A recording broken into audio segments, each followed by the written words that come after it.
out of Akron, Ohio, representing Team Popping the Boys, the headline god, Jeremy Lambert, and his co-host, speaking out of Atlanta, Georgia, representing more than one royal family, the king of indie viewing, Stephen Jensen. And this is the Spotlight on Fightful. Welcome, everyone, to the Spotlight here on Fightful. I'm Jeremy Lambert. That is Stephen Jensen. And shout out, as always, to Big Dick MLJ for the intro. It is Thursday, September 26th. We had a lot to talk about, as always, in the world of professional wrestling. But first, Jensen, how you doing, buddy? Doing good, man. Doing good. My Minnesota Vikings are, looking good, undefeated, 3-0. So I'll keep my football talk short and sweet today. I'm pretty happy with how we're looking. Don't have TJ Hawkinson or Jordan Addison back yet, but we're beating teams like the 49ers and the Texans. And we beat the Texans very handily. So very excited to keep this train rolling with the Vikings. So Skol Vikings, how you been doing, man? I'm well. You know, it's been a good week. I did watch football this week after not watching it the entire season, not knowing what was going on. But I watched Andy Dalton, arguably the greatest quarterback of all time, do his thing. Looked like a true football team this week. Yes, yeah. So you did know what I was talking about last week. Whenever I was, but I didn't want to talk about. What was there to talk about? Well. But I, for what it's worth, because I'm in a really deep fantasy league, like it's me and my buddies since high school. This is like our 17th league since we switched to ESPN. We used to do Yahoo Fantasy back in the day. We used to have to do our drafts. This is how old I am, guys. We used to have to do our fantasy football drafts. Like this is before like websites offered to let you draft off their website. Like the technology like wasn't there, it wasn't set up yet. So we would have to gather at somebody's house with like magazines, and I would literally print out Madden ratings. Like I'd go on like that year's Madden because like the Madden ratings would be out because the game always comes out a little bit like right around the time the season starts. So I would print out Madden ratings so we would have a good idea of like who all was like active in the league and how good everyone was supposed to be and stuff like that. And anyway, the reason I'm bringing all this up is because like we start two quarterbacks. There's a lot of players on our teams and stuff like that. It's very competitive, very strategic.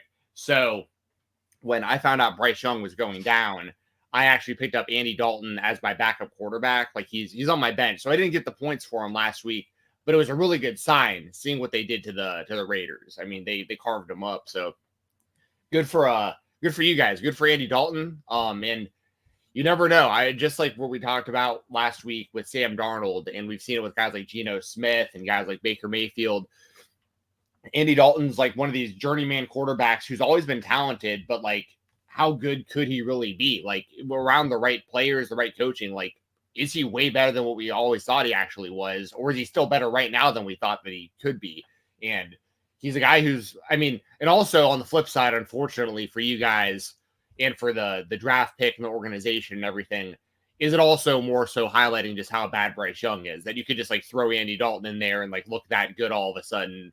You know what I mean? Like how much of it is on Bryce and how much is it on the rest of the team at the end of the day, really in hindsight. So, but yeah, I'm actually excited for you guys. I hope Adam Thielen's okay. I saw he caught a really nice touchdown. Then he went out, I think, with like a hamstring. So yeah, he's supposed to be out at least a month. That's a bummer. I talk about it all the time. He's my favorite player of all time. I love Adam Thielen. I hope he comes back and ends his career as a Viking before it's all said and done. But I want to see success for him. And I think Andy Dalton gives him a better chance of being successful this season than Bryce Young does. So, but yeah, I hope Adam Thielen gets better soon. And I'm looking forward to, this football tonight, and we got it going throughout the weekend and going back to the casino next month and doing my thing. And just so y'all know, I'm going to keep this energy out there all season, okay? Because of prior things I had placed before the season even started. If the Vikings somehow win the Super Bowl this year, I will win $10,000. So let's keep that in mind, everybody, as we move towards the Super Bowl. We're only 3 weeks in, but Vikings win the Super Bowl and win $10,000. Anyways, guys, let's talk some wrestling. I watched the entire Vince McMahon documentary yesterday on Netflix. So same. So. Oh, did you? I wasn't expecting you to actually watch the whole thing. Okay, awesome. Oh well, I watched it a little bit differently than everybody else. I don't get to watch wrestling without like having to work. So real Right. quickly, everybody leave a thumbs up on the video, subscribe to the channel. Yeah, we got the fireworks going. Leave a thumbs up on the video, subscribe to the channel. You can leave a super chat, get your question, comment, statement read on the air. All of that helps us out, helps support us here at Fightful and Fightful Overbooked. So, all right, we'll go and hit the bumper, and then we will get into things. I need to finish the story. In the WWE, the story never finishes. Vince McMahon documentary, Mr. McMahon, all 6 episodes are now streaming on Netflix. Like we were briefly talking about before I did the bumper, I did watch it. I watch it differently because I cover it. If you go to Fightful.com, if you are on the website at all yesterday, you saw stories throughout the day from the documentary. So I don't get to just like watch it and sit back and like, oh, let me take this in. I get to watch it, pause, transcribe, watch, pause, transcribe. I don't recommend it. It was actually a very long day. It took me about 12 hours to watch a 6-hour documentary. That's how I spent my day yesterday. But I did watch all 6 episodes because I worked and I knew we were going to talk about it today. So I was trying to get as much in as I can. I'll throw it over to you, Jensen. What were your overall impressions of the documentary? Well, we'll dissect, some bigger points, obviously, here in a second. Most of our show today probably will be talking about this because there was this a lot. It was a lot of a documentary, but at the end of the day, my overall thoughts, if I could break it down to like 2 overall thoughts, I would say the first one is disappointment. And I say this from the sense of somebody that disappointment in like, how do I explain this? It's not even Netflix's fault, honestly, but so much of that documentary was like, stuff we already know as wrestling fans. If you've been following this stuff, it's basically like watching the history of wrestling, like, the Attitude Era, the Monday Night Wars, the first WrestleMania, the Ruthless Aggression Era, all this kind of stuff. Like, a lot of this stuff is, but I also understand that they're looking at this from the view of like Netflix is humongous. It's the biggest streaming platform in the world. There's going to be a lot of people with very limited to no knowledge of professional wrestling that are going to click on this documentary on Netflix. So like from that sense, I think it was fantastic because it does a pretty good job. It's not, in the 6 hours, I know that might sound like a long time to some people, but it's impossible in 6 hours to really cover everything and give like a full picture of like what pro wrestling and WWE and everything really is in only 6 hours. But I think they did a pretty good job of that. But like as a wrestling fan, it's like I knew where they were heading with a lot of this stuff. It's like, oh, there's Eric Bischoff, and then we're talking about Hogan. Here comes the NWO. You know what I mean? I know they're going to be talking about the NWO for like the next half hour or whatever. And I know plenty about the NWO. I want to know more about like the stuff I don't know. I want to know more. But on the flip side, whether I liked the things that were coming out of his mouth or not, or I agreed with them or not, I am always fascinated by listening to Vince McMahon talk. It fascinates me because like we went so many years of like him not doing interviews and him always being in character and all this stuff to where he was probably in character to a degree, a lot of the Netflix documentary as well. Because I do think that there is like that weird gray area of him not wanting to give us. He literally says in the documentary, he's like, yeah, why would I want you to know who I really am? You know what I mean? The first almost line in the documentary is Vince being like, I got stories I can tell. And I'm like, oh, really? You're gonna tell stories? He's like, no, I'm not gonna share. I'm not gonna share the good ones. It's like, okay, well, you've basically told us right off the bat that you're not going to share the fun and I don't know about fun, but you're not going to share the real stories here with us. Right. Exactly. And but at the same time, it's still similar to the Pat McAfee interview he did like a year or so or whatever ago. it's just fascinating.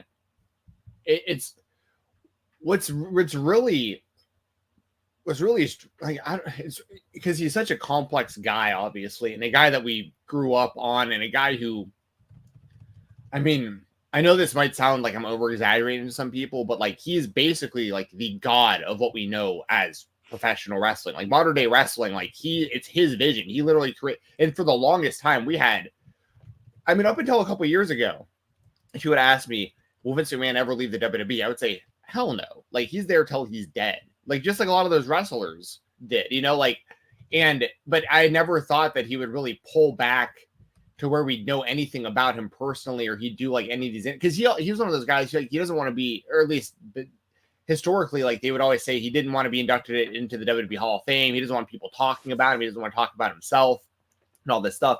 Kind of similar to the Undertaker in some ways, where like that's part of why I like listening to his podcast. I know there's a lot of people who don't like him, and you know, a lot of his takes and whatnot, but I think it's just fascinating finally listening to stories from a guy who was so protected for so long, who wouldn't say anything for so long about all this stuff. And it's like, oh, okay, like at least I'm hearing. So like it was really interesting to me whenever they would talk about Vince or like his childhood or his relationship with his dad or something like that, and his demeanor would like totally change. Like he'd kind of like start giggling like he was a child, you know. He'd like, and it was really strange because they were like, when he was talking about having like multiple voices in his head, and like one of them is just like constantly thinking about sex, and you're just like, wait, that was a really weird thing to just throw out there. And then like, so like let's dive more into that, but then like they couldn't get so into, you know, the main disappointment honestly is like I do want to know more about the Janelle Grant and the lawsuit. Like I want to know more about kind of what's going on now and his exit from the company, stuff we might not have known about that, but that's all going to come out over time in these lawsuits and whatnot. So how do you feel about it, Jeremy? Do you kind of agree, disagree? I mean, that's I guess my main two takeaways is like a lot of stuff I already knew about the wrestling business, but it still is fascinating just hearing from Vince himself, just because we never really got you for so long. What I try to keep in mind is the documentary isn't necessarily so much for hardcore wrestling fans. So like when I watch certain documentaries, like maybe a true crime documentary, maybe a different sports documentary, a lot of it is for a more general audience that doesn't know about this stuff. We've watched a ton of WWE DVDs, a ton of WWE VHSs. We've read a lot of stuff online, and so we know this kind of stuff. I imagine people who watch like basketball documentaries, who are in it and who have studied the history of stuff, probably aren't getting a whole lot out of a Michael Jordan documentary. It's like, oh well, I know all this Michael Jordan stuff, but if you don't know that much about Michael Jordan, watching it, it's like, oh, I didn't know any of this. So I tried to keep that in mind when watching it. It's like, this necessarily is not for me, the hardcore wrestling fan who has watched wrestling since the mid 90s. Now, speaking for me, I'm in agreement of there wasn't a whole lot of new information that we didn't already know. And the stuff that we maybe would have liked more about, they didn't really get into, because you can't tell the story of the allegations and the lawsuits in the short amount of time that did it. We got to remember that this documentary was announced in 2019. It was supposed to come out in 2020. Then the pandemic happened, and then everything happened after that with the initial allegations in 2022, the retirement, forcing his way back in, all this kind of stuff, and then the lawsuit and everything.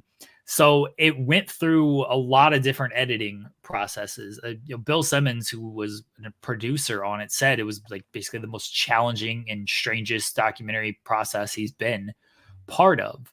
So it was a lot just going on overall in the world of WWE, in the world of Vince McMahon, and then trying to put this documentary together. So I tried to keep that in mind while listening to a lot of the wrestlers speak, as well, of remembering all of these, or the majority of these comments, were filmed before the really horrific allegations come out. And that's not to diminish the allegations of sexual misconduct and hush money that came out in June 2022, but the Grant lawsuit came out in January 2024, and that was when things got really bad. So overall, I thought it was good. It's not something I'm gonna go back and like watch again or anything like that. It is interesting to hear Vince talk because we didn't get it for so long. He gave you what he was gonna give you. You know, people like Paul Heyman telling stories, different various stories that some of them would tell and some others wouldn't were interesting because maybe you didn't hear some of these stories before, but it didn't break a whole lot of new ground for me.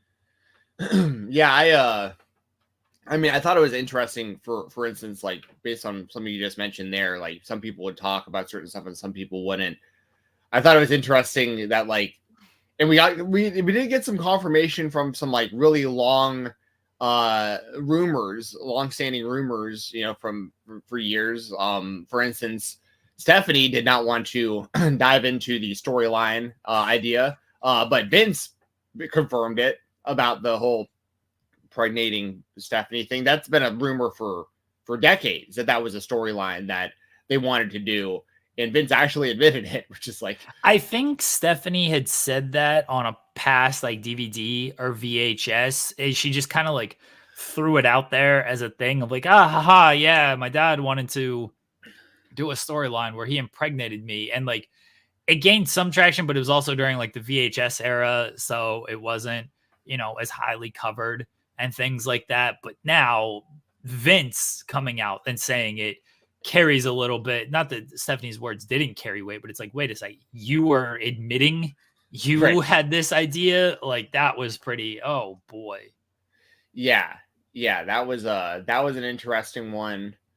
I mean, there was a lot of stuff. Well, I shouldn't say a lot of stuff, but there was certain, like, there was also certain stuff that I wish that they would have either asked or covered on it. Like, for instance, they went pretty detailed into like Hulk Hogan's relationship with Vince and him defecting to WCW and how important he was for the industry and all that kind of stuff. And they like glanced over Randy Savage a little bit, but I wish that there would have been like something about, they had Vince right there and been like, hey Vince, like, what was up with, like, Randy was like the only one who never came back after he left until he was dead, and then you inducted him to the Hall of Fame. Like, what was your relationship with Randy Savage and why did he never return? Like, I would have really liked to know, you know, because I mean, I'm not going to sit here and feed any specific rumors surrounding that because I do not know what happened, but there are a lot of rumors surrounding it and that have never been confirmed. And it was very strange that he was the only one, especially with his level of notoriety and popularity. Randy Savage is my favorite wrestler when I started watching wrestling.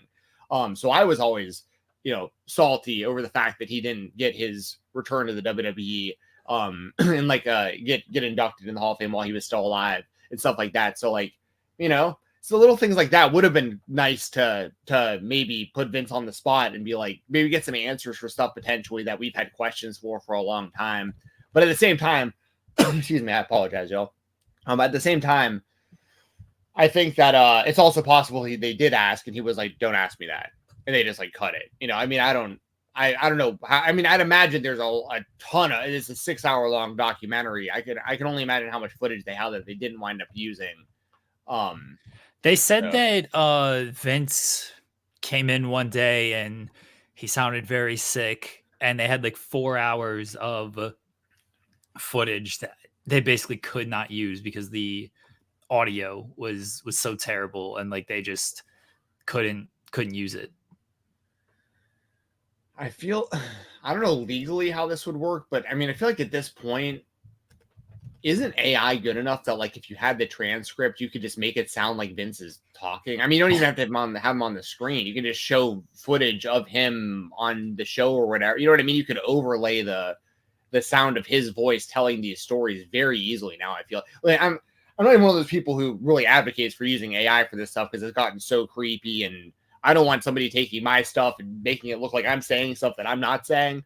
But you know what I mean? Like if you have a transcript and everything of like him saying it, like recorded, it's just a little muffled or whatever. Just tune that up a little bit, fix it up with AI and put it out in the documentary. But what do I know? I'm not at the level of the people working at Netflix that are able to make these kind of things happen. And yeah, it was also interesting how like they brought some of those guys back, like Pritchard came back, to like Pritchard was about the only person from WWE that they brought back. But it was just interesting, like his reaction, because like they let them watch whatever was going to go out before they came back. You know what I mean? He was like, so that's the other side of this too. Obviously, is a lot of what they were trying to do throughout this documentary. I'm not defending anybody, by the way. When it comes to this, was the way that I saw it. It's like they were telling the story of the history of professional wrestling and the history of Vince McMahon and his involvement.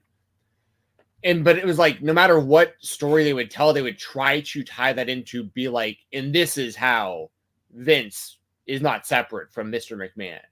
Like, it's like all this, and this is Trish barking like a dog. This is Vince. This might be the real Vince showing through. And it's like, there might be truth to that. They might be totally accurate, but like, at the same time, I feel like I don't know how to say this. He definitely didn't look good when it came to a lot of this stuff, nor should he. But it also came down to like the wrestlers, like Stone Cold Steve Austin saying he doesn't believe in CTE. Obviously, that's a bad look for Steve Austin. Like, did they really need to put that in the documentary? I'm kind of glad they did, because like it's interesting for me to know that there's somebody like that level of Steve Austin that's been in the business this long and has like played football and stuff, and like he doesn't believe in it. That's interesting, because I haven't really heard that take from anybody at that level. I don't think, since people basically prove CTE exists. Dumb take. Well, no, I know, but I'm just saying, like, but that's kind of my point is like, I just wish there was more, like, the stuff that they were able to kind of get Vince on totally was deserved, because there's plenty of proof of like there is overlap between him and Mr. McMahon and Vince McMahon. They even showed in the interviews like Bob Costas and stuff over the years when he would get really heated and like knock people's papers out of their hands and stuff. Like that right there is proof of it. It's like there absolutely was overlap, but I just really wish they had more about like the stuff that's going on currently, and then they would be able to, if there was just like more proof that we can really see. And I feel like this stuff is going to come out over time, but it just wasn't in this documentary. It would have been a lot easier to tie in like all the bad stuff, if that makes sense. Because you could be like, look at how much of a monster he is. But I know that there is a lot of that already, but I'm just one of those people that like, unfortunately, like you said, there wasn't a whole lot of new information in this documentary for wrestling fans that have been following this stuff. But it was very jarring to hear some of the stories from Vince, some of the stuff he admitted to, the way he handled some of the questions. That kind of stuff was interesting. And then, like Steve Austin and The Undertaker, some of these guys, some of their answers to some of these questions were pretty head scratching too. And then once again, that's why I was like, like Jeremy, just in your own opinion, like, did they need to put, I think it was good. I'll look at my own opinion. I think it was good they put Steve Austin's take in that, because like that is an opposing take to what someone like Chris Nowinski is out there saying. Because like you are getting an alternate perspective. I just think it's like wild in 2024 to actually have the take that it isn't real. So like it's like they knew that they was going to make Steve Austin look bad when they put that out there, but he kind of deserved to look bad if that's actually his opinion. So like how do you like feel about something like that? I mean, he said it, so yeah. I don't mind that it's in the documentary. If you don't want dumb shit being put out there, don't say dumb shit. Like, that's I know, so, like if you're live, it's one thing. Sometimes you say, like, I feel like I say dumb shit all the time on all these shows that I do, and I don't have the benefit of like, oh yeah, I wish I could go back and cut that out type of thing. But if you're in a setting like that and you don't want your opinion on something that maybe you don't know a whole lot about, or that you might come across looking stupid on, then, well, don't say something stupid. It's completely fair that the comments were in there. He said those comments. Yeah. And I think that's a really fair opinion to have on it too. And an opinion that I agree with, by the way. I was just kind of thinking out loud on that, because it's like you do that, it's not going to look good. But at the same time, it is a bit different than like, when me and you come on a live stream like this and we talk for, an hour and a half straight with one another. Occasionally things are going to slip, and I might say something stupid, or maybe not even stupid, something that like I might give an opinion or a take, or a prediction or something where like I say it and then like a little bit later I'm like, oh no, I was wrong about that. I shouldn't have said that. But it's like we're talking about so much stuff over such a long amount of time. But on something like this, like it's going to be on a big platform. You've probably signed a bunch of paperwork that's like, be careful about what you're saying. It all can be used in this documentary. So yeah, if Austin didn't want that out there, he probably shouldn't have said it. I think you're totally right about that. I wonder how many other people have that take, by the way. I'd be interested to know how many other wrestlers or like NFL players don't think that that's real. That's interesting. I'm sure more than do actually want to admit it or will actually admit it. Yeah, probably. I mean, it's just such a tricky thing. And I'm obviously no doctor. I personally totally believe that, cumulative headshots cannot be good for your brain. It looks like there's a lot of proof. You can literally see like the speckles on on people's brains that are damaged, and you can see the growth and stuff over time with more trauma. I feel like there's plenty of proof about it just for like the little bit that I feel like I know about it. But there's also plenty of people like Steve Austin that like, for whatever reason, they got hit in the head with a chair a whole bunch of times and they still feel fine, and that's the other thing too. It's just the brain injury stuff. And we'll move on from this because it's a whole other topic, but it's just a really interesting thing because in like MMA, for instance, in the UFC, if you get knocked out clean in the UFC, even though a lot of those guys will feel like they're good to fight right away if they wanted to, the commissions will suspend them for 6 months or whatever it is, where they can't even spar, and that's getting knocked out clean by a professional. And we still don't know the long-term effects of these kind of things for MMA because MMA was such a new sport. But in boxing, obviously, we've seen plenty of examples of people who become punch drunk over the years and stuff like that, and it's really, really sad to watch it happen. But anyway, my point with all of this is that, in like MMA that happens and like you don't get touched for like 6 months. In pro wrestling that it would happen and you'd be wrestling the next day. In football, they're still trying to figure it out. Like Tua, he gets his concussion, his like third concussion in like the last couple of years or whatever. It's obviously a really scary thing, but he's saying he wants to come back and play football, and he might be back as soon as like 3 weeks from now. And it's like, the rules about the brain injuries and concussions and being knocked out and everything, it varies between sports. It varies between people's opinions of how legitimately they think that things are.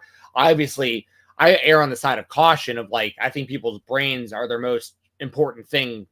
Outside of maybe your heart, which is keeping you alive, your brain is like your most important resource. It's the CPU. It's everything, controlling everything about what your body's even able to do.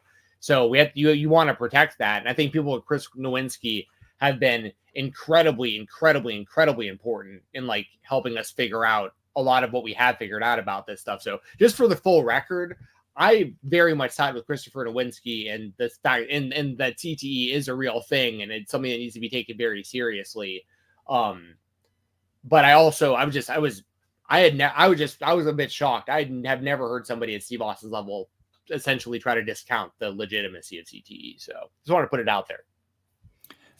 Overall, when it comes to the documentary, you mentioned that the blurring of the lines of the Mr. McMahon character and Vince McMahon, the person. Vince talks about it. His closing comments on the documentary are, I mean, I can pull it up. I tweeted it yesterday, but his closing comments are essentially, is the lines blurred? Is one exaggerated? Yes, but which one is exaggerated? So here's his full lines. Sometimes the lines of reality or fact or fiction are very blurred in our business. Sometimes what happens is performers start believing in themselves. They start believing in their own character. The individual loses all sense of who they really are personally. They become the character. I'm wondering myself now, which is the character, which is me? I guess maybe it's a blend. I would suggest that one is exaggerated a little bit, but I'm not so sure which one. And that's something the documentary really tries to hone in on, of which one's the character, which one is the real him, because there are times he makes it very clear, storyline. This is storyline. And when he's pressed, the best example I can give is when they were talking about Sable and Sable's return, and they're talking about Sable's lawsuit, and he's like, I don't remember anything about the lawsuit. She came back to the company. I remember that. And then they said, oh, well, your character had an affair with Sable. He's like, who? Well, Sable, your character in Sable. He's like, me? I like that storyline character. Yeah, that's who had the affair with Sable. The character had Trish as the mistress, and not me. And then when they asked him, like, you had a Playboy interview in, I think it was 2001. It might have been a little bit later than that because a lot of the Trish stuff happened in 2001, and Sable happened in 2003, I believe. I think, I was like, you admitted to these affairs and things. So was that some of your real life stuff playing out on television? Like, no, it's separate things. So they tried to, I don't know if they tell you that they are separate, but they tried to explain how it can be blurred and blended. And then it's up to the viewer in that, to decide overall. And then it all kind of ties into the end of the documentary where they do mention the lawsuit and the things that happened in the lawsuit, the things that were alleged in the lawsuit. So, it's up to the viewer to decide, okay, how much of it was a character that he's playing on television, and how much of it was, he was playing out a lot of real life scenarios on television. And it wasn't just a storyline where it's this performer being on TV and he's Joey from Friends, he's not, I love how I use Joey from Friends, and then I completely Matt LeBlanc blanked on the real person's name. He's not Matt LeBlanc, he's Joey on Friends. Which is which. I do wish, and maybe they could have done a better job of this once the lawsuit came out and they could have redone basically the entire documentary. I do wish that was pressed more on Vince. I wanted Vince pressed more on a number of things that I feel they kind of let skirt. One being the Ring Boy scandal. Vince didn't really talk about that at all. He's like, yeah, Phil Mushnick was going after us and like he had a grudge against us. But they didn't really ask Vince of like, okay, did you know what was going on? Like what happened? Like what was happening here? That wasn't pressed upon. You mentioned the Savage stuff. The other one was like wrestlers dying young. There's one point where it seemed like he was about to like talk about it, and then he really didn't. He was just like, yeah, they blend cocktails. They're taking some pills and then steroids, uppers and downers, and like it's bad. And that's how they die. He was basically giving a description of what happened, but not talking about who had passed away and why, and if he had any responsibility. They show the clip of him on, I apologize, I forgot the show that he was on, but they're like, do you feel responsibility that these wrestlers are dying young? He's like, no, I don't take any responsibility at all. I wish they'd asked him like, okay, 20 years later, do you now feel a responsibility for these wrestlers? Like, has your opinion on this changed? And if it has, okay, like, I would like to know that. And if it hasn't, I would like to know that as well. Yeah, I totally agree with you. I mean, it was interesting hearing him talk directly about Chris Benoit as well by name. Like that's a name he has not uttered publicly since the ECW show, at least not to my knowledge. It says that ECW show like the night after that Raw tribute show.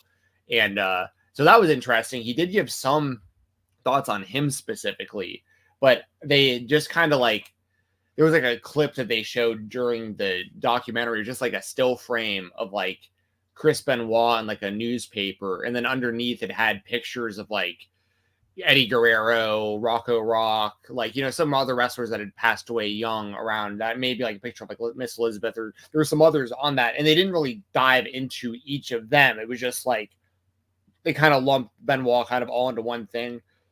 So it would have been interesting to hear him talk more specifically about some of those people. I totally agree with that.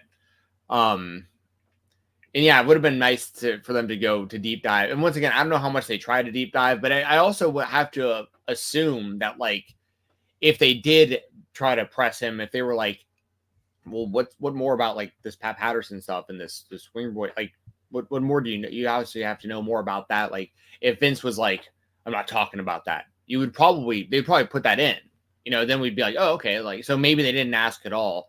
Like, to my knowledge, I don't remember them talking about the plane ride from hell either. And that would have been something they could have probably briefly touched on. I might've missed it, but they could have briefly touched on that, like during this segment as well, where they're talking about people dying young and people taking advantage of drugs and and stuff like that, because that all tied together too, with kind of that controversy and that was kind of like the lifestyle of a lot of of the talent and stuff back then. It was so I also didn't go into not that they necessarily needed to, but I've heard stories.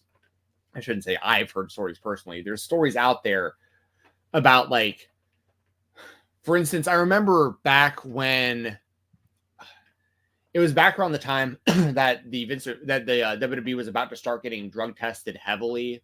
I think it was around the time of the steroid stuff, where there's like that story about Vince like partying with the locker room, where like he was taking like doomsday devices and like the bar from like the Road Warriors and stuff like that.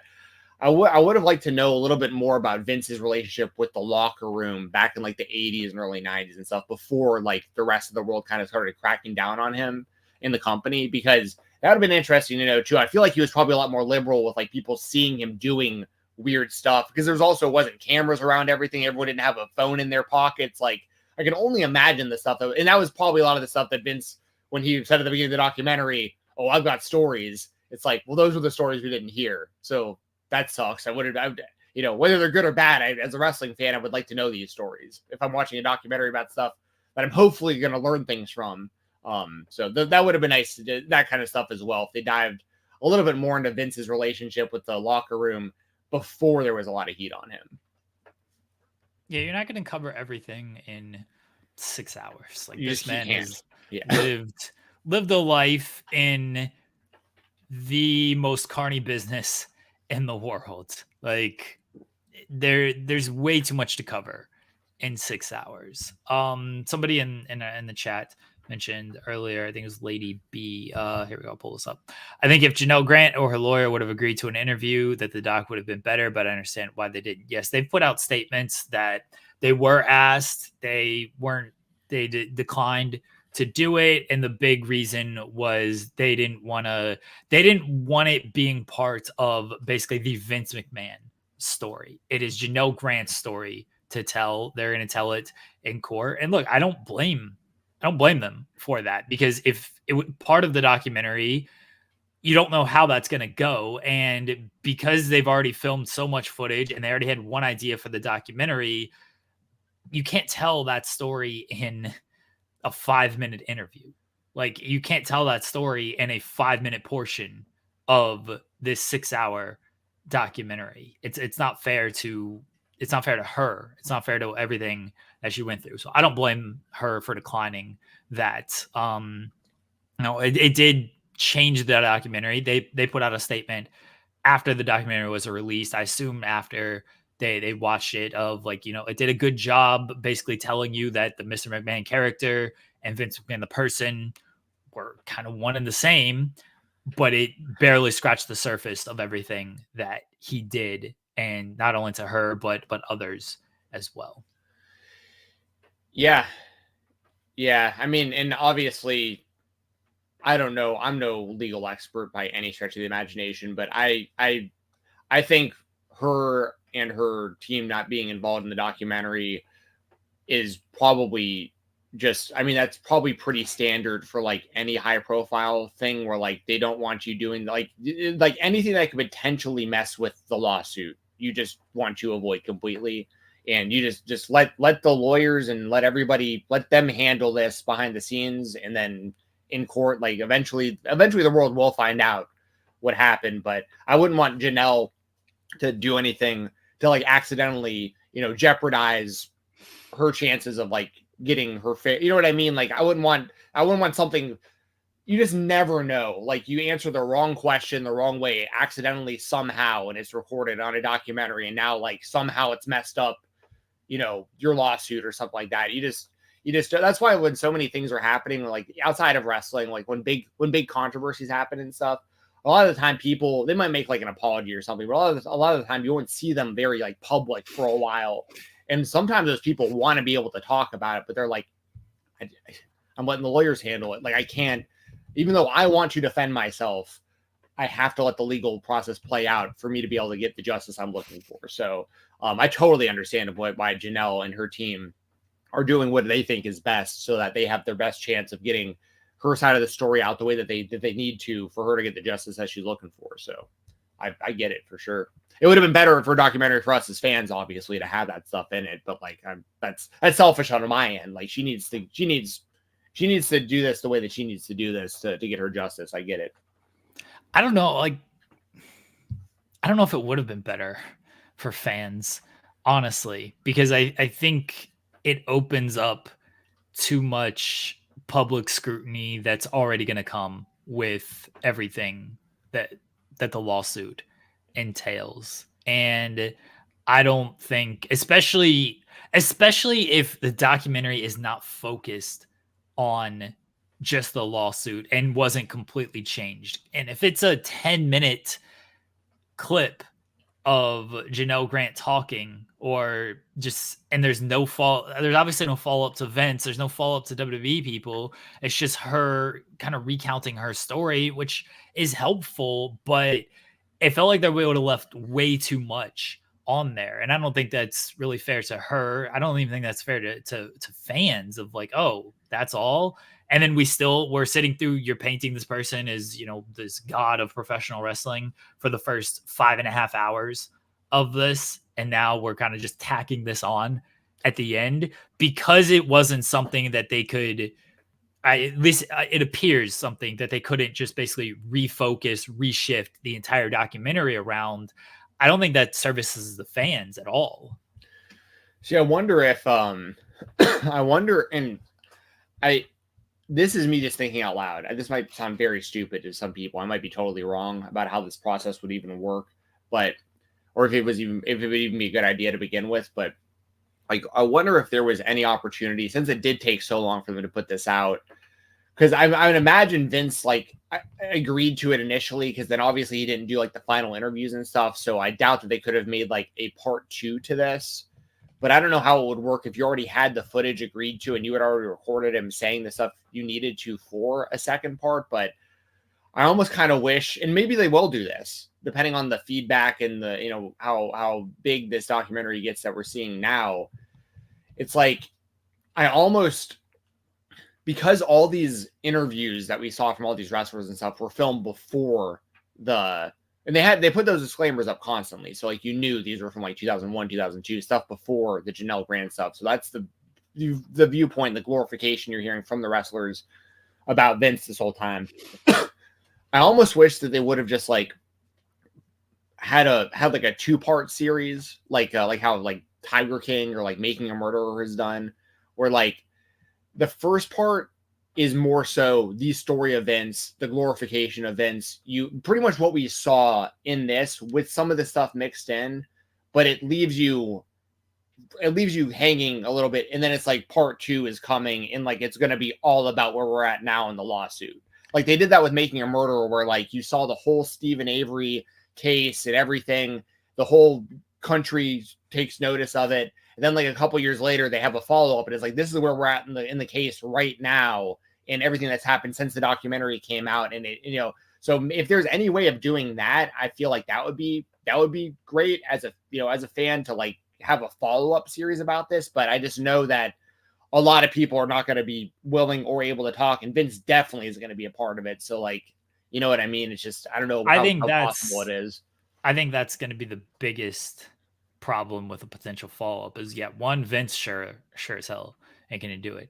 2, if it is an ongoing lawsuit, WWE is named in the lawsuit.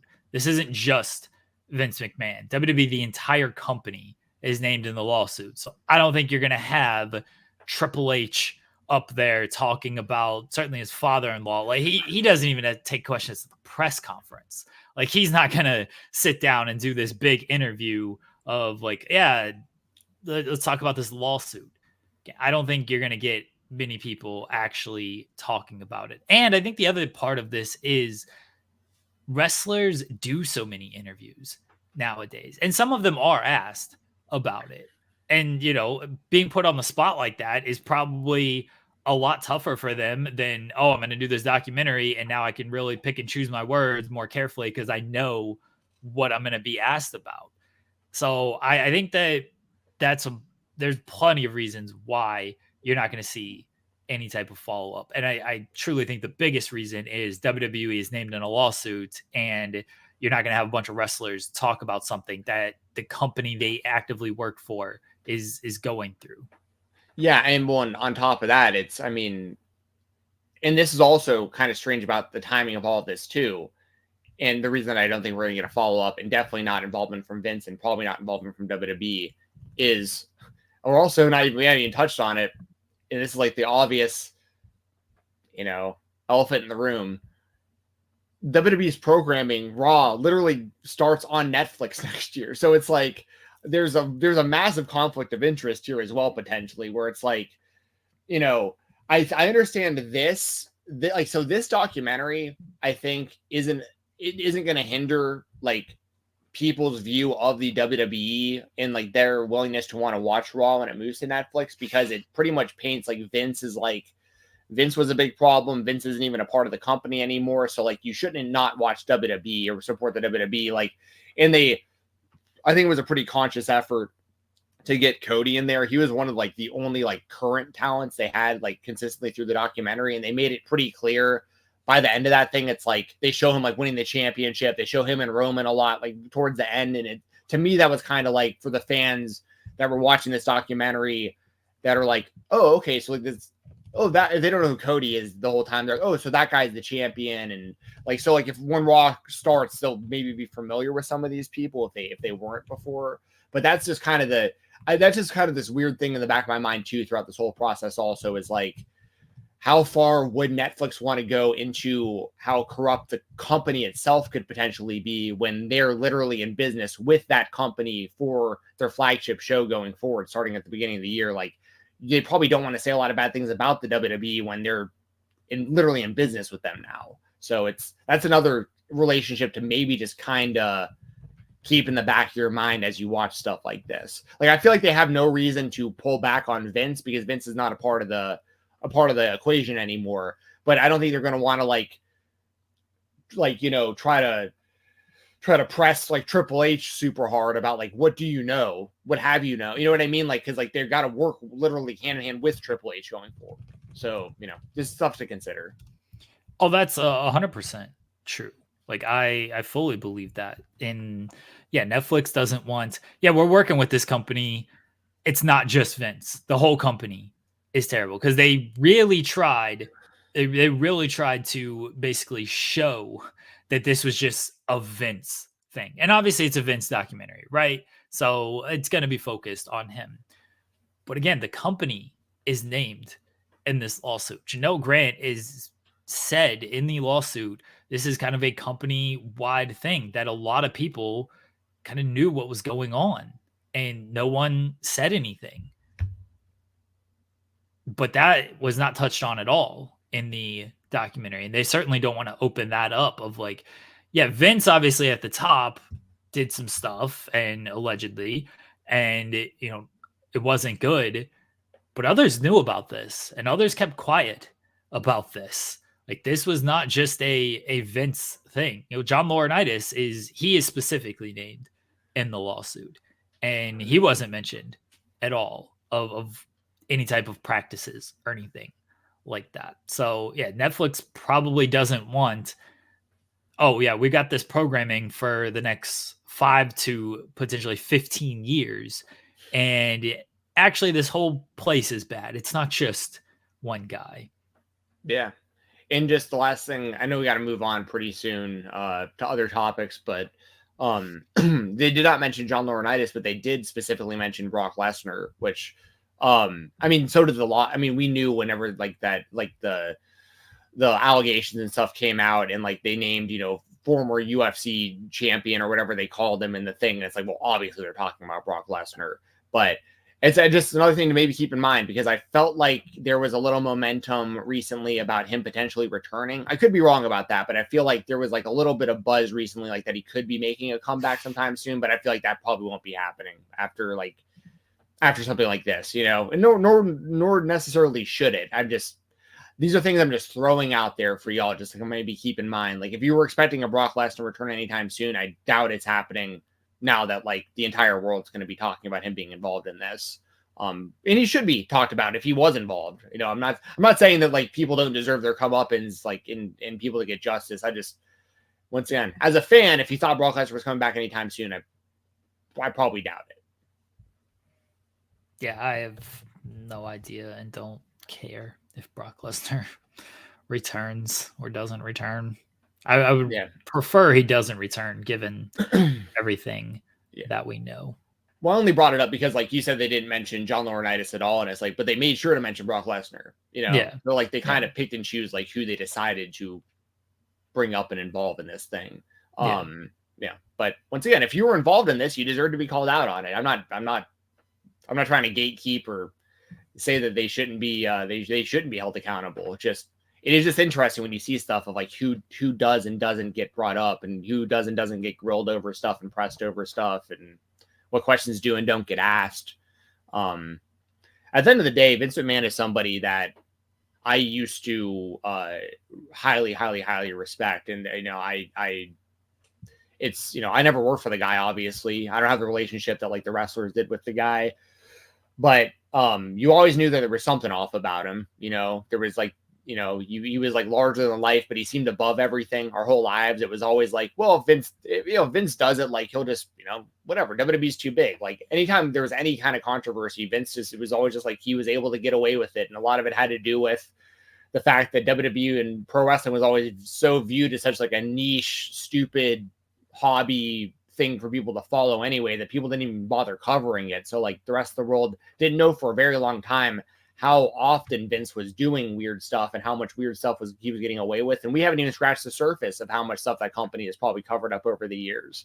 But it is, it's raw, it's weird, it's rough, it's strange, even as a wrestling fan, when you just see all this stuff happening to the guy, and it's like, he literally, I said it earlier, and I do stand by it. He's the god of what we view as modern day professional wrestling. What we're watching on WWE Weekly, AEW Weekly, any other company really across the world, that is an offshoot of the vision of Vince McMahon that he's had for like close to like 5 decades at this point, or whatever it is.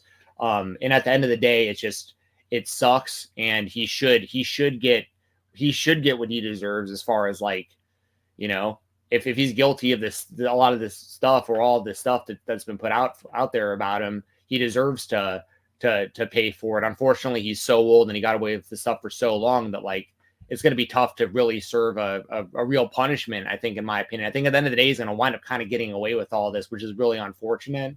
And it just goes to show you, you just never. It's a bummer, man. It's a bummer all the way around. It's a guy. I mean, it's a guy that I really thought incredibly highly of. If you would ask me a few years ago, if you could meet one person in the world and shake their hand and like thank them for something, who would it be? I would have said Joey Chestnut, and I've gotten to fulfill that multiple times. But Vince McMahon would have been like number one on that list for me. And now it's like I would never want to meet the guy. You know what I mean? I could think completely differently of him right now than I did even a few years ago. So, but I'm glad that I know. I'm glad that I'm not glorifying a guy anymore that I shouldn't be. But it's disappointing nonetheless to see one of your heroes he was the villain the entire time. On a more happier WWE note, Roman Reigns still proving that he is larger than life and the star of WWE SmackDown, while Cody Rhodes is there. Okay, so obviously, so what Jeremy's referring to is the cinematic masterpiece that was the Georgia Tech Bobby Dodd Stadium. They did this whole thing. If y'all missed it, basically it was literally shot like a movie. And Roman Reigns showed up to the field. He used to play for Georgia Tech football, obviously, so he's out there on the field, the team that he used to play for. He's even talking about how all the blood, sweat, and tears that he shed on that field over the years and all the games that he played there. And Cody Rhodes, of course, pulls up by himself. Roman Reigns shows up with like 7 cars, like an entourage of people. I don't think you see any of the other people, but there's a whole bunch of other cars with him. Cody Cody shows up completely by himself. Sweet car. Rolls up solo, not solo Sikoa, just solo by himself. And he takes off his jacket. He's got his like vest on or whatever. He's got the WWE Championship on his shoulder. And Roman and him are going back and forth. Roman's talking about how Atlanta is his city. And it's because of what he did for Georgia Tech football. And Cody is talking about how it's his city because he grew up here. And I can attest to that. I've got this thing on my chair all the time. This is a Last of the Wrestling Letterman jacket. This is my old Letterman. And Cody has the same exact thing. As a matter of fact, he recently attended the Lassiter high school reunion. I'm not in his class. I'm a couple years below. Otherwise, I would have definitely went to that. But he actually showed up like the other day or whatever it was at his high school reunion, like just as like a regular guy going there to see his classmates, which I just think is awesome. Like I'm not for high school reunions. I don't really care to see most of the people from my high school from back in the day, but like, I think it's really cool for somebody at Cody's level, like the worldwide superstar that he has become, that he still like marks his calendar to like go to his high school reunion. You know, like that's pretty awesome. And I could only imagine how many people walked up to him that like knew him back in school that were like getting pictures and autographs like for their kids, because he's probably got so many fans like me, you know, they grew up Cody Rhodes fans. But yeah, so Cody, you know, talks about how Atlanta's his city, and Roman makes it clear by the end of the promo that he does want his championship back, and that Cody is standing in his way in life. That was the final line of this thing. And honestly, what I got out of this is a few things. One, I thought it was incredible, and I love that ever since WWE was purchased, they've been upping their production. They did a lot of this kind of stuff around WrestleMania season as well. These like movie, these actual cinematic promos and stuff. I thought it was done really, really, really well. So that right there, I believe it was also heavily influenced by Jeremy Borash. I could be wrong about that, but like, yeah, it was. I pretty much assume anytime I see anything like that, I mean, because if y'all don't know, Jeremy Borash was the man in TNA for like the longest time, and a lot of their like the like the final deletions and all that kind of stuff, you can kind of tell when it's Borash doing the WWE stuff. Does a great job. But so there was all that stuff. And then, you know, Cody and Roman basically trying to answer your questions that you had basically last week of like, why are you even getting involved in this? And yeah, I mean, at the end of the day, for what it's worth, I officially have my tickets to Bad Blood. They are in my inbox. So I will be attending Bad Blood.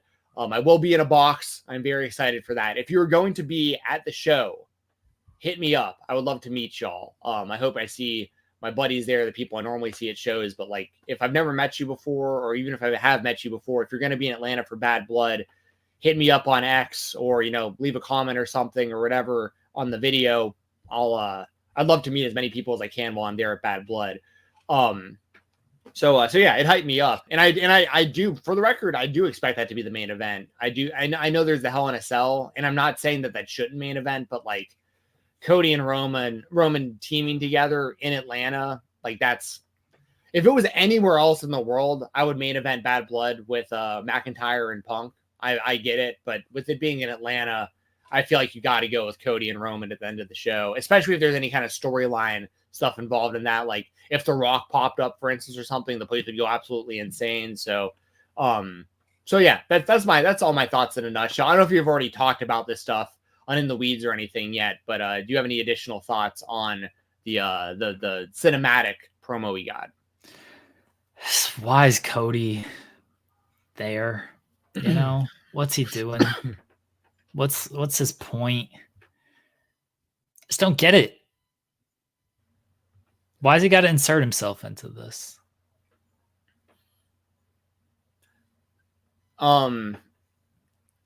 So Bad Blood is in Atlanta. Yeah. And it's his hometown. Okay. And Bad Blood is in Atlanta, and You Roman couldn't Reigns do has a lot of anything else history here. in Atlanta. He has to come to Roman's Stadium. That's not Roman's Stadium. Well, I mean, the Georgia Tech. Did Cody play there? But I'm talking about like that's not where Bad Blood is happening. Right. Did Cody play in that stadium?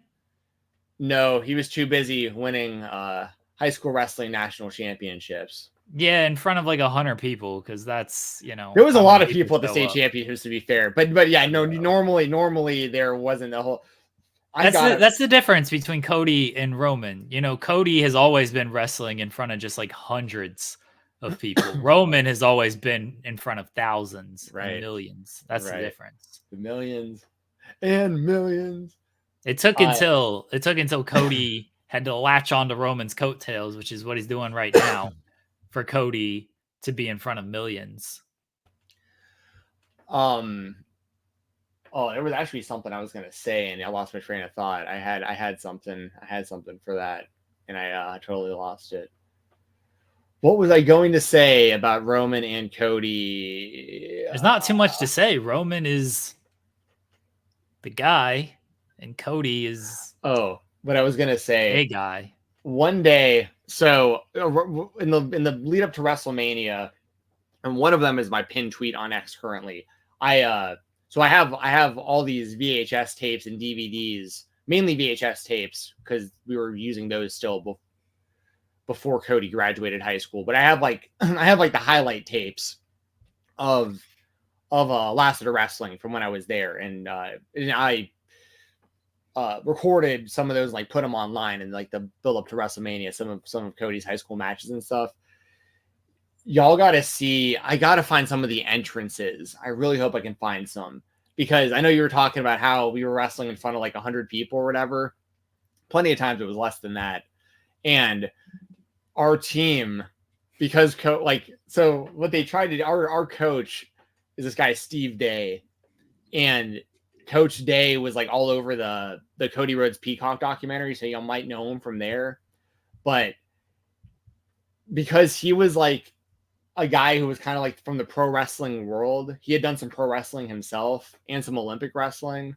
And because Cody was on our team and we were trying to like market our team, we would have these elaborate entrances for our amateur wrestling matches. So like we had like a smoke machine and like laser lights and all this stuff. So like Cody used to make like a pro wrestling entrance to wrestle people for real in high school. So in one day I'll try, if I can ever find any of that footage, I will definitely upload it. I'm trying to remember what his song was. I know our team used to come out to Lose Yourself by Eminem because it was a new song then. And Cody, I think he used to warm up to Champagne Supernova by Oasis before he'd come out. But yeah, I've got like all these songs. One Man Army by Our Lady Peace was a big one. Anyway, I'll if I can ever find that footage, I'll upload it for y'all. And that way y'all know even more about Cody's ties to Atlanta heading into Bad Blood. I'm glad you have to tell the story for Cody, since Cody. I could tell it better than the WWE could. I could tell the story better than the WWE does, for sure. And I have the footage that they don't, that like actually proves some of these stories. But maybe they'll use it to help with these stories, because I hope they do. Right now, Cody just riding coattails doesn't really excite me. I've been told by a few people, and I don't know if they'll use it for Bad Blood or when, because I believe, I don't know if it's Lassiter's high school marching band. I'm assuming it is. They used to be the national champions, but there's going to be a high school marching band, I think, playing Cody to the ring at Bad Blood. And I've heard, there have been a couple people that have told me, I've never heard directly from WWE, but a few people have told me that they have forwarded some of my X videos to the WWE. Like they're hoping that some of the stuff does get used in video packages because they did not have it previously before I uploaded it. So we'll see if any of that makes it. That'd be really cool to see one of my uploads pop up on WWE TV, but I'm not holding my breath that it's going to happen. You should copyright claim them if they do. It's not my footage. So I don't own it. The VHS tapes. Still try. Just be funny. Yeah, that'd be, yeah. I'll let you have these if you just let me hug Cody the next time Cody's in Atlanta. Is Sean going to be in Atlanta for Bad Blood? Do you know? I have no idea. I got to hit him up. I just realized that. I was like, that's in like, not this weekend, but next weekend already. If Sean's going to be around, it'd be cool to see him. I hadn't seen him since your wedding in person.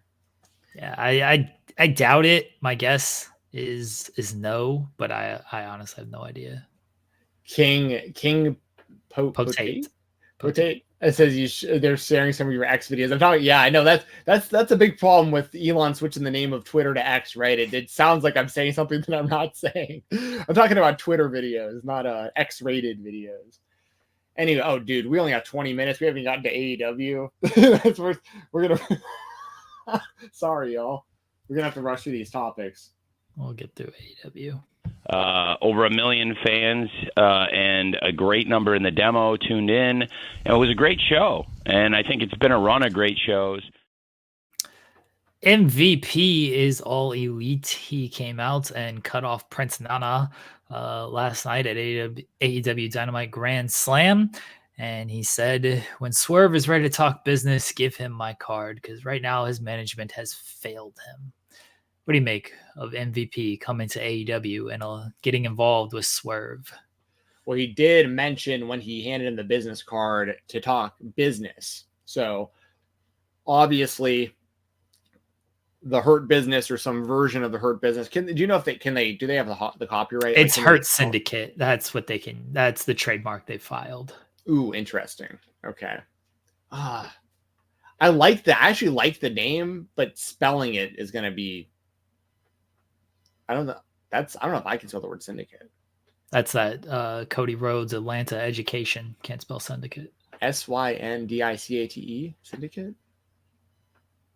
Oh, I'm terrible. You don't know either? Okay. No, I can type it out. I can type it just fine, but like doing it off the top of my head like that, like spelling bee, I can't think of a way to do it. Like I can type it right now and I'm sure it'll be right. Remember South Park with the little phonics monkey? Yeah. Yeah. Syndicate. CATE. Yeah. I think I spelled it right. Anyways. So that was a little confusing though, because I was like, MVP is going after Swerve. I figured he would just like bring out Lashley or something, or like bring out like the rest of the Hurt Syndicate potentially. But it is interesting though, that he's kind of trying to court Swerve away from Prince Nana. And Nana definitely seemed thrown off by the whole thing. In MVP showing up, I mean, I know we kind of all assumed that he'd eventually probably pop up in AEW, but he just came out of nowhere last night, just walked through the entrance tunnel, and I was watching with my brother and I was like, oh damn, it's MVP. My brother was like, oh, this is his debut in the company. I was like, yeah, he'd never been in AEW before. He just walked out casually. But I like this debut. I thought it was really well done. He was really, really good on the microphone. He put over like a bunch of people like all at one time. He started setting stuff up for people like right off the bat, and left a lot of meat on the bone, because now Swerve's going to be coming back to a decision he has to make, whether he's going to stay with Nana or go over to Lashley, or sorry, to MVP. My assumption, my guess, my prediction is that Swerve will stay with Prince Nana, and that will lead to the debut of Lashley, and we'll get like a Lashley versus Swerve feud in AEW, which I think will be pretty badass, actually.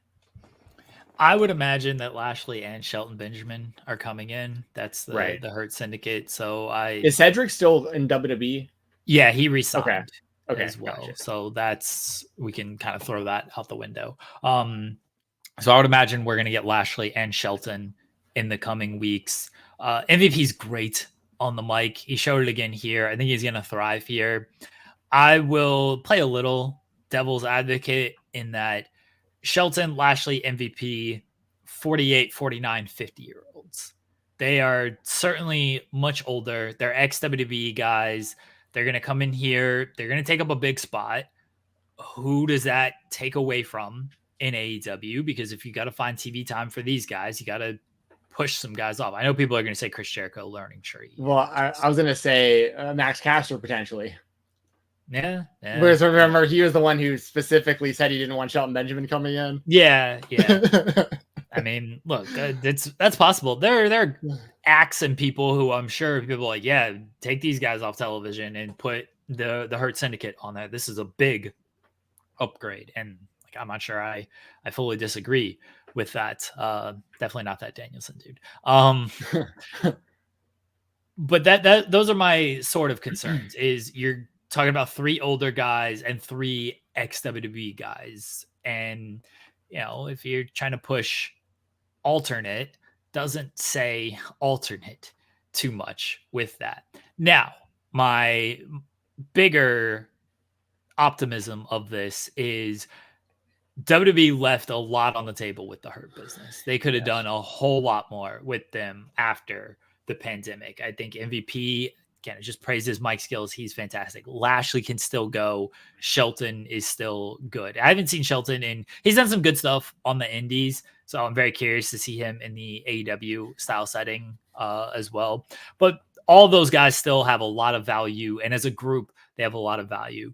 And then there's the Swerve aspect where Swerve has not missed at all this year. So anything that he's kind of part of, I'm going to trust and feel is going to do well. So those are kind of the 2 sides that I'm looking at when it comes to MVP, and then potentially Lashley and Shelton coming in. Yeah, I'm with you. I'm with you 100%. And the only reason I brought up Max Caster, by the way, isn't because I think he's like actually going to get cut. It's just that he was the one who specifically was like, yeah, well, I don't really need Shelton to come in because like that's one more spot that like could have been mine, But I mean, Shelton Benjamin, Bobby Lashley, it'll be interesting to see them in a new setting. Lashley was always great in TNA/Impact while he was there. Shelton's been good everywhere. People sleep on Shelton's Ring of Honor run too, like the Kings of Wrestling versus World's Greatest Tag Team type era and stuff like that. So I'm interested to see it. But I think you're right on the money with everything as far as like, MVP being in, and it is older people. It is, but at least they're talented older people, right? At least it's Lashley and Shelton Benjamin. Like this could be people in their 50s with just name notoriety that don't have the in-ring skills anymore. At least these are people. Dude, I'm going to throw it out there too. MVP can still go also. The last time I saw him wrestle, like he can still go. Like it's not like I'm expecting him to go out there and have a 40-minute long 5-star match. But like when I met MVP years back, I didn't have a whole lot of time to like talk to him. It was like a meet and greet type thing. And I walked up and I was like, hey man, I really enjoyed your work in Japan. And his eyes lit up. He was like, you're the first person to bring up Japan to me. He's like, that was my favorite run of my entire career. I loved being in Japan. Because like he was the first IC champion for New Japan. People forget about that and stuff. Like, so MVP, like even if he wants to get in the ring, I'm not opposed to it. I don't need to see him have like a singles run to get pushed to the title. But if they want to have some trios matches or something like that with him involved, I'm cool with that too. I'd imagine you'll get a few matches out of MVP. I know he's facing Josh Barnett at Bloodsport later on this year. He's got like the grappling background, the jiu-jitsu background. So I think that'll be very much in his element. And then he hasn't wrestled in, I think 2022, maybe 2021 was his last match. So it's very tough for me to be like, oh yeah, he can still go when it's been at least 2 years, maybe even 3 years since he's had like a proper match. And I don't know where he had the cane last night. I know he did have sort of that knee injury. I don't know how his knee is. So 2022 was his last match, but that was a tag team match that went about 5 minutes. And then he did a singles match that went 2 minutes. He hasn't had any type of lengthy style match since 2021. So I don't know where he is in ring wise at this point. Other AEW happenings. Jon Moxley is going to face Bryan Danielson at AEW Wrestle Dream. He defeated Darby Allin last night to earn his shot. And then Bryan Danielson tried to choke out Jon Moxley with a tie, and he declared war. They both put down a 3 and they declared war. So first of all, the match I thought was very good. I really liked Moxley versus Darby. That was brutal right off the bat. Darby's mouth bleeding when he like kicked the ring rope into it and stuff. It's an interesting move, not necessarily a surprising move to have Moxley take the title shot from Darby, because Well, I mean, interesting for the sense of like, right, Darby and Danielson are both Seattle guys, and Wrestle Dream being there, that would have made sense. But obviously, the backstory of the Blackpool Combat Club and everything that's leading up to Moxley versus Danielson one-on-one. And also they planted the seeds where Moxley told Darby, you'll never be WWE, you'll never be AEW World Champion and all this stuff.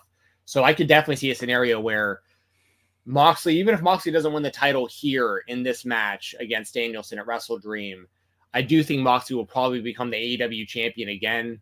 And it would make sense if Darby beat him for the title, given their history and everything, and him getting this title shot from him and all. So I feel like they're killing a lot of birds with one stone by having Moxley beat Darby. And I don't have a problem with them doing Danielson versus Mox at Wrestle Dream. I have no problem with that whatsoever. Mox is still one of the best wrestlers in the world, in my opinion.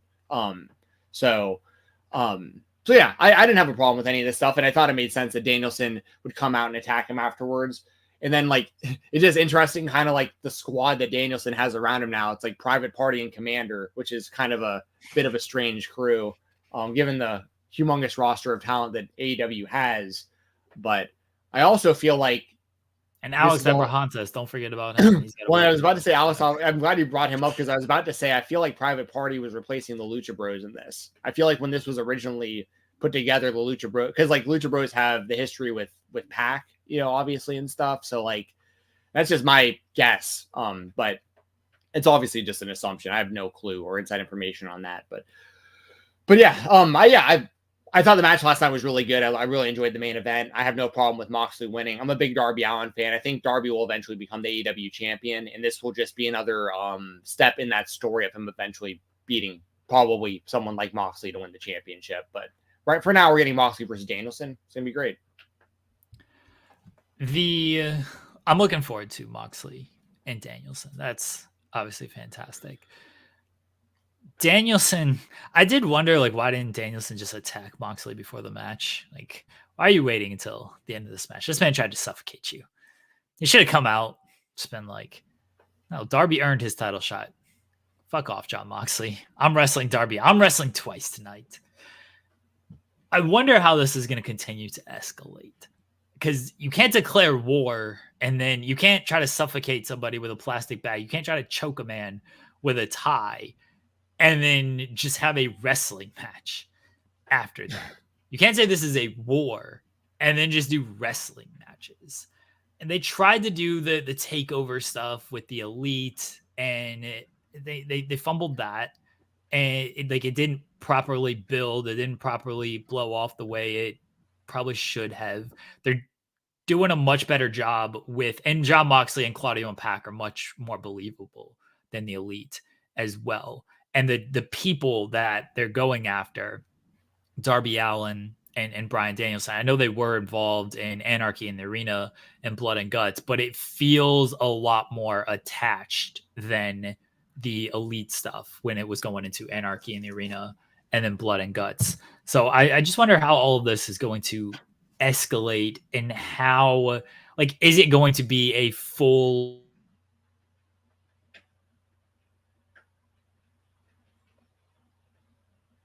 Lost Jeremy for a second. There we go. He's back.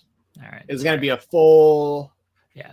I do wonder if it's going to be a full-on, like, company-wide thing. Like, I liked Darby Allin trying to fire up Evil Uno on Collision. As much as, like, Evil Uno has been diminished over the years, like, I like that he was, like, you got to bring your best out right now. Like, this is the people we're dealing with.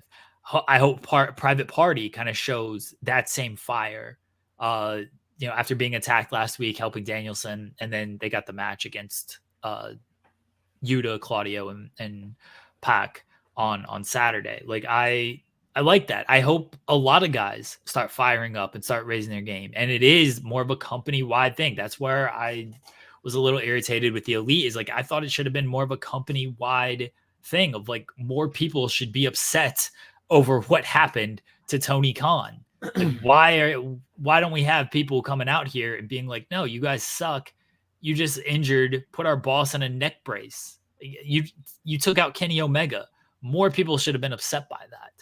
And so I hope more people in the company are going to be upset by the way Jon Moxley is going out here and conducting his business, because he screwed over Darby Allin. Darby Allin, for all intents, a pretty likable person on screen and off screen. Bryan Danielson, of course, is Bryan Danielson. He tried to murder Bryan Danielson. He manipulated Darby Allin into, you're not worthy. You shouldn't have this title shot that you earned, that you won. It's not yours. Give it to me. And then Danielson was cleared, and Moxley still beat him and took his title shot. It should be a bigger type of story. So I hope that it plays out in that way. Danielson Moxley is going to be great when it happens in a couple weeks at Wrestle Train. Our product is what it is. We're going straight up the middle.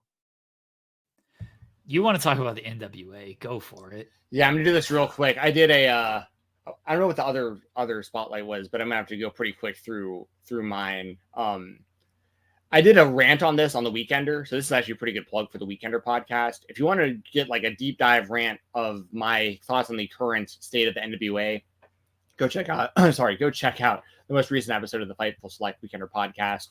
The reason I wanted to bring this up today is because the most recent episode, the most recent episode of NWA Power that aired was Back to the Territories Part 3. This show was taped on June 1st. It aired on September 17th, which right there, that's a massive problem that we're 3 months apart between the tapings and what's airing. Some more problems to highlight real quick. There was 4 matches on the show. All were for titles. The first match was the NWA Exodus Pro Midwest Heavyweight title. That was that was Pretty Boy Smooth defeating Mims. This was confusing because Mims was on the outside of the ring and was getting counted to 10, but before it got to the 10 count, Mims actually threw in the towel, and the referee stopped the match. For whatever reason, he was ruled the loser by count out officially by the show and the announcer and everything. So even though it was a technical submission and should have been a forfeit because of throwing in the towel, it was ruled a count out. So that was wrong. The next match we had was the NWA World Women's Tag Team titles. The King Bees defend and retain over Caribbean Flow. Fair enough. That's actually the NWA World Women's Championships. After that, we had the KFW title on the line, which is now technically like the NWA KFW title or whatever. The champion is Juventud Guerrera, believe it or not. He wrestled in NWA Power, I believe, for the first time ever. They didn't advertise this at all. Juventud Guerrera is I said this on the Weekender, literally galaxies as far as like notoriety, name value. You know, the name Juventud Guerrera is galaxies ahead of anything else on this show, and they did literally nothing to capitalize it. In fact, they had Juventud Guerrera beat Zion to defend his KFW championship, but the way he defended it was what winds up happening. Zion locks in his Z clutch, which is like a camel clutch, and Juventud Guerrera grabs the bottom rope, and Zion doesn't release the hold. So the referee throws the match out, which how would you score that? How would you rule that, Jeremy? If you were a referee or a judge or something, if somebody would not release a hold and you had to pull them off them and said, you aren't doing this by the rules, what would happen? They lose. Right. But like by what, like, what's the, like, what do you call that? Like what, it's a DQ. It's a disqualification, right? They ruled that a no contest on this match for the NWA, even though it absolutely was a disqualification. They ruled it a no contest. So once again, that was wrong. And then the main event of the show, you had the NWA JCP Southeastern Tag Team titles on the line, where the Stu Crew defeated the Fixers. Zach Stewart winds up beating Wrecking Ball Legursky with a completely legal, no BS crucifix pin. There was no trickery. There was no cheating, nothing. And the Fixers, along with the commentary and everyone involved in the show, sell this and say that this was highway robbery, that this was unjust, and that they stole this win, even though they won completely legally with a pro wrestling hold. So that is why I wanted to highlight the NWA this week. They aired a show that was taped 3 months ago. It had 4 title matches on it. All the titles basically were completely worthless. Juventud Guerrera was not advertised whatsoever for this show for his debut on the program. They had, once again, 4 title matches, and out of the 4 matches, 2 of the contests were incorrectly ruled with the wrong results. My next topic I want to talk about real quick. I'm going to go right into my indie topic because I got to clock in for the shoot job. Zilla Fatu and GCW. Let's go ahead and have a little bit of a quick rant about this. Oh boy. So I'm not going to get into the specifics because I don't know the specifics. I did see Brett Lauderdale put a tweet up the other day about alluding to wrestlers with less than 40 matches in their career, making certain demands that he is not going to bend over for. I don't know if he's talking about Zilla Fatu. I'm just making an assumption that it might potentially be about him given the current circumstances. I mean, Zilla Fatu has less than 40. He has less than 40. He might have less than 30 matches. He has 31 matches according to Cage Match. There you go. So I was saying for weeks on the weekend, actually months, almost a year probably at this point on the Weekender. I was like, this is a little confusing to me. Not necessarily that they're pushing Jacob Fatu, but the level that they're pushing Zilla Fatu. It's also, but this did happen with Jacob as well, where Jacob eventually started having to no-show GCW events that he was advertised for because he got signed by WWE. So they already knew, like they already had this happen to them to a degree once with the same family. And like, I guess didn't foresee this happening again. I know the circumstances I'm sure are a bit different, but like my point is, I was very confused that they had Zilla essentially run through their entire roster. His only loss in my memory in his GCW run is he lost to Speedball, who's the current X Division champion for TNA. There might be some politics involved with that, but Speedball beat Zilla, and I'm obviously fine with that. Speedball is like the best in-ring wrestler in the world. I got no problem with Speedball beating Zilla, obviously, but Zilla beat everyone else. He killed off so many potential GCW world title contenders that were like right there, and then Zilla destroys them.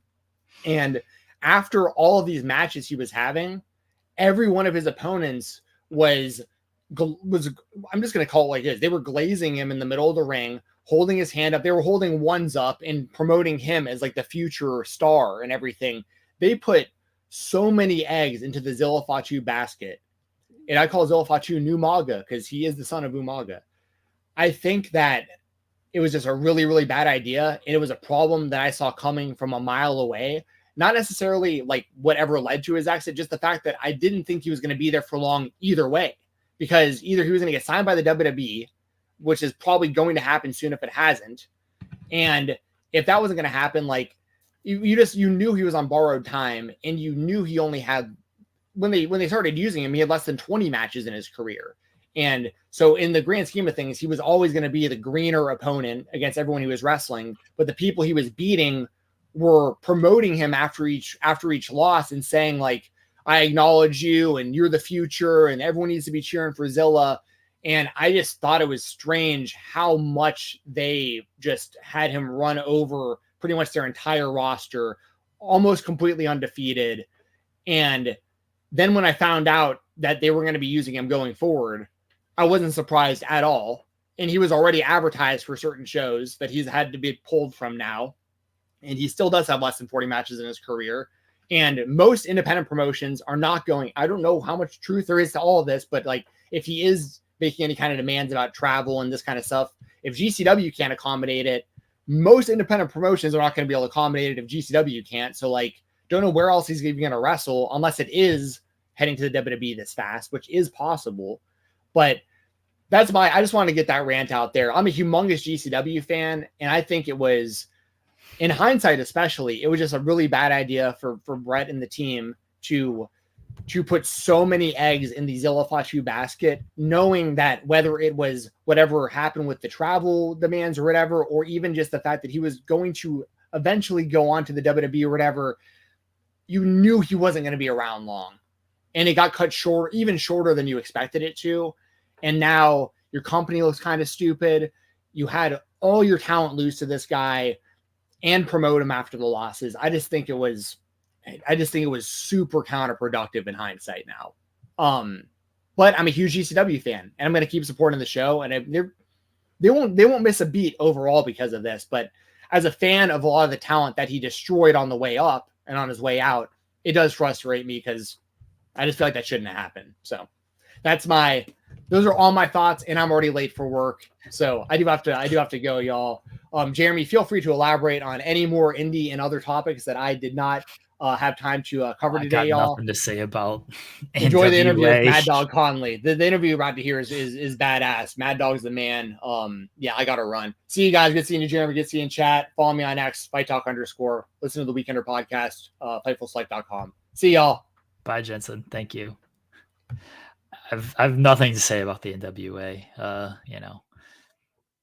Good luck to them. As far as Zilla Fatu goes, I understand what Jensen is saying. I know there was a lot of scuttle around that because Lauderdale tweeted some things. I don't know what Zilla Fatu's demands were.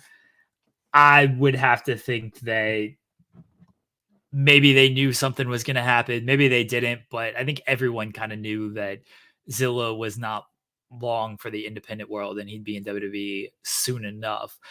They maybe should have seen something coming when after like his first 2 matches, he left Reality of Wrestling over differences. He eventually came back. Him and Booker T and everybody worked things out, but it was obvious off the bat that maybe Zilla was going to do things a little bit different. And, Zilla decided to go to GCW and seemed like they worked well. He went over just about everybody, as Jensen mentioned, and now he's gone. And I don't know if he's going to work for them again. He's working other places. He's been announced for other shows, so it's not like he's out of work on the independent scene. Some promoters are going to meet his price. Their stuff's going to get met. The promoters are going to be like, yeah, this is going to be our only real shot to get Zilla Fatu on our show, so we might as well do it. I'd say maybe don't have him beat your best guys. Maybe protect some of the guys that you have bigger plans for. But if you're just putting matches together for the sake of matches, then all right, sure, do what you want with him. I'm not gonna fully fault Zilla here of go get the money you're gonna get, go get the people you need to get taken care of. If people are willing to pay that, if people are willing to do that, that's on them. Again, go get paid. Go get paid and take care of your family and your supporters. If people don't want to do that, if promoters are like, nope, that's not for me, well, then you might have to reevaluate things. But as long as these promoters are going to be like, yeah, we'll accommodate you. We'll give you that. Go for it. Your value is how much somebody is willing to pay for you. And if they're willing to pay it, that's your value. And if they're not, then you got to reevaluate your value. Let's get into this interview with Mad Dog Conley. Really fun interview. Became a bigger fan of him after the interview. But if you've not seen some of his work, go check out his various dog collar matches. There's a lot of free stuff up on YouTube. There's a great match against one called Manders. It's a Texas bull rope match. The dog collar match from Action Dean over WrestleMania weekend got a lot of buzz. Everyone should check that out. He's done a lot of stuff in like Paradigm Pro. They do UWFI rules. So really, really fun stuff with Mad Dog Conley. Here we go, everybody. In the creator spotlight, Mad Dog Conley. Welcome to the Creator Spotlight here on the Spotlight on Fightful. I am Stephen Jensen, joined as always by Jeremy Lambert. And our guest today is 01 USA Heavyweight Champion Mad Dog Connelly is in the house. Mad Dog, thank you very much for joining us. How you been? Hello. I have been all right. How are you guys? We've been all right. We've been all right. You have been on quite the run. How's all the feedback been recently? I know you've been having a lot of big matches, and I've become a very big fan in the kind of like the last few years. I appreciate that very much. It has been quite the run so far. 2024 has really treated me well. I a little overwhelmed with the feedback sometimes, but it's all been very much appreciated. And I have said it before, this is really just the beginning of the things that I want to do personally. And so it's been, I feel very privileged and grateful, but, it just keeps moving. Well, I know a big part of the momentum you've had recently, a lot of it, I believe, was jump-started by your match with Damoose at Action Dean, the dog collar match. Because not only was that match a huge success over WrestleMania weekend, but we've had Scott Hensley on the show, who, of course, runs the SCI, and he was telling us, like, specifically that match got you booked for that tournament. That's, like, one of the most prestigious tournaments in all of independent wrestling, in my opinion. So can you tell us about that match, that dog collar match at Action, and just kind of, like, how much that may be helping your career going forward? Yeah, it was, man, the stars really, really aligned, because I wasn't, like, fully planning on being in Philly, and Matt Griffin reached out to me, asked me if I was going to be around, and then that's when my plans were for sure, because I wanted to make sure that I got the opportunity that, you know, I have been wanting for a little bit now. And so, you know, you kind of jump on it when you get it. And so I jumped in a car, 14 hours for one match, and I just kind of took the chance and made the most of it. Well, not only did you make the most of it, I'm sure you know this, after the Ring of Honor pay-per-view that happened at the same time as Action Dean over WrestleMania weekend, Tony Khan himself was doing the post-fight scrum, and he brought it up himself. He was like, I was bummed out because of work, I couldn't be at Action Dean. But I mean, obviously, everyone saw that match, and that was probably the most talked about match coming out of that show, which, I mean, I just feel like is a huge pat on the back, man. I mean, not only did you totally have just an incredible match, the two of y'all, but, like, that was one of the main highlights of WrestleMania weekend for a lot of people. Thank you very much. I really do appreciate that. Yeah, like I said, the feedback was definitely overwhelming.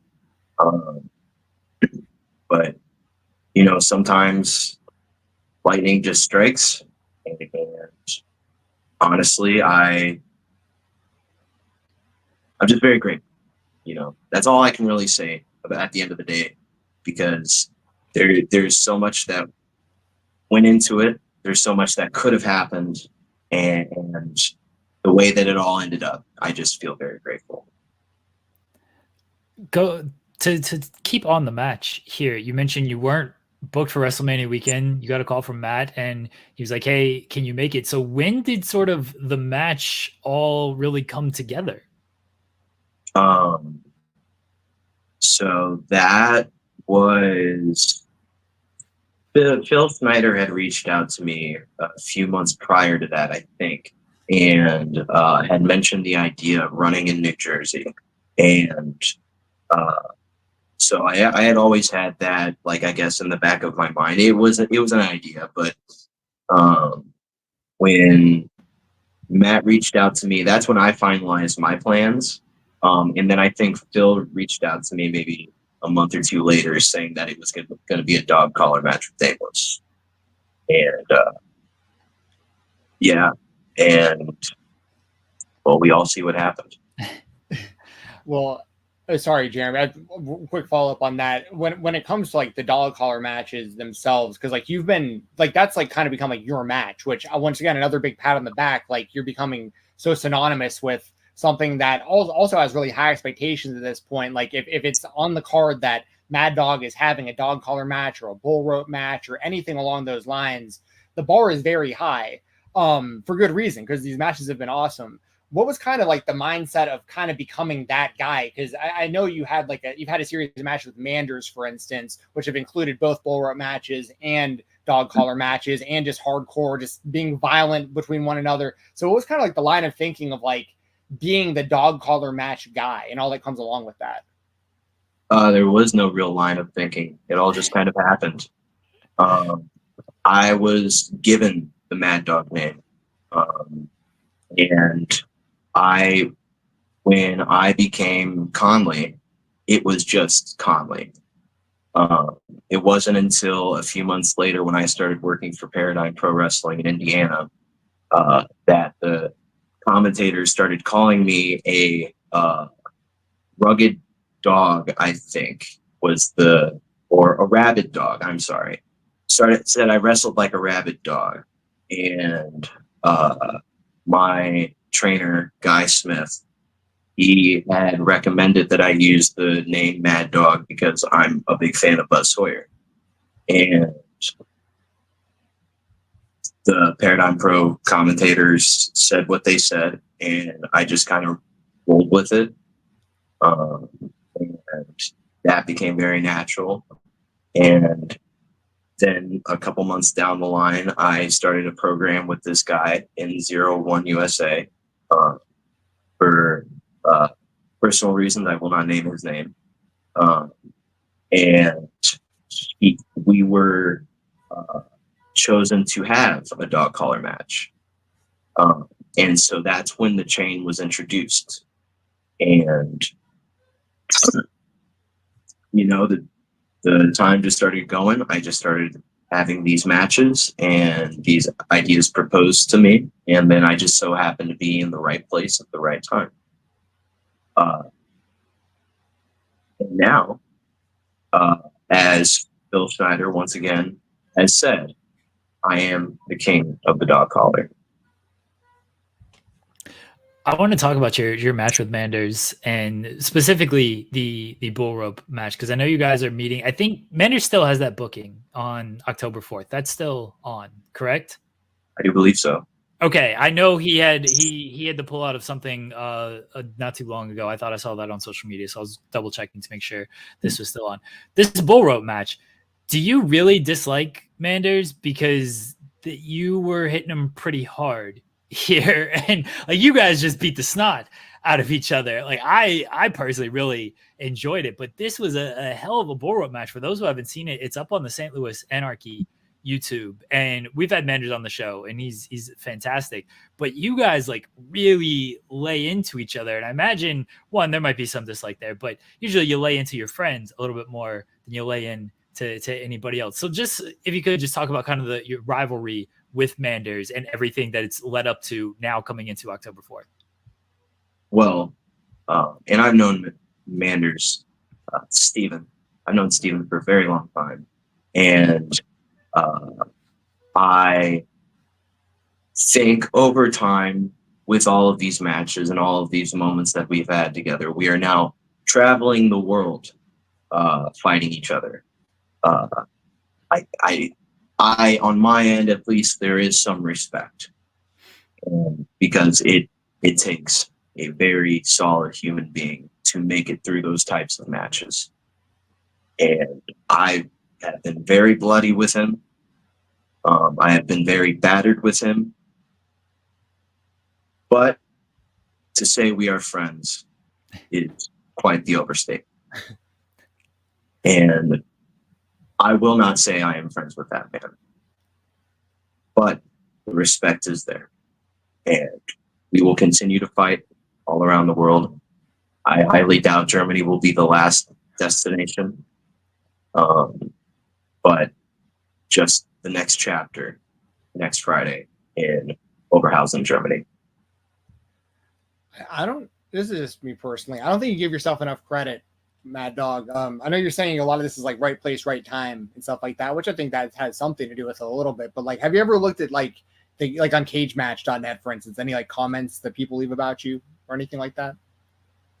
I don't think I knew I had a cage match. I don't think I have. Okay. The reason I'm bringing this up is one of the top comments there. I just want to read this to you. It's from someone called the Texas Yosh. It says, in a time where the American independents have been casted as a shell of their former selves, types like Mad Dog Conley arise to be a difference maker. He oozes confidence at his work. He's able to showcase that in especially brutal affairs that make you really invested. Other commenters have spoken on his believability, which certainly comes in tenfold when you watch him. He's versatile, and it looks like he has a lot more to showcase too. So, I mean, that's a pretty great. I mean, I just feel like a lot of people echo those sentiments as fans because, like Jeremy was saying, it's not just the matches we've had with Manders. Like, everything you're doing just comes off as ultra believable, ultra brutal, and violent. And I feel like that's a real testament. I don't know if you can like speak on that anymore. I know you're a grateful guy and you're being modest, but like I think you deserve a lot of credit for getting comments like that from people who follow the independent scene closely. Well, I appreciate that very much, and I appreciate that comment from that person. I mean, at the end of the day, we're our own worst critics, right? And so whenever we're watching our bodies of work, we always see and pinpoint the little things that we wish we would have done differently. I see that in all of my matches. I see that in all of the things that I do. And so I'm not going to sit here and say that I'm the greatest to do this or anything like that. I am the king of the dog collar, but none of these things were appointed by me, which make them feel more earned. Yeah, is the thing. And so when I say right place, right time, I more so mean that these things may have been meant to happen. I just never foresaw them. And so I'm very grateful for everything, for all the comments, and I appreciate it all. It's all very nice to hear, but I know I'm still not where I want to be.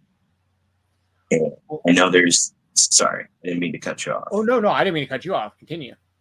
I just know that there is a longer road ahead of me, and to swim in this praise is sort of foolish because nobody's perfect. There's just so much more work to do. Jeremy, if you have any follow-ups based on that, I was kind of going to go a different direction with some of my next questions before I. Oh, well, my follow-up is you said you're not quite where you want to be. So like, what do you envision in the future? Like, where do you want to be? Well, I want to wrestle full time, ultimately. Not quite there yet. And I want this to be, I mean, quite honestly, I'd really like to sign pen to paper and be on TV and do the things that I watched growing up. We're not there yet, and that's fine. That just means that I have more work to do and more roads to take. And wherever that leads me, I'm going to Germany, which has been a childhood dream of mine. I studied German all throughout high school, majored in it in college, and have dreamt of going to Germany. The fact that I get to do so because of professional wrestling that has exceeded any expectation I even had coming into it.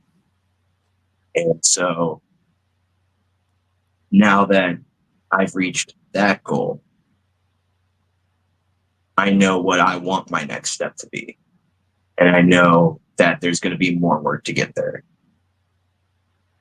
Now, that's a little bit about where you're heading. I want to talk a little bit about where you come from, because at some point you made a pretty massive transformation in your career.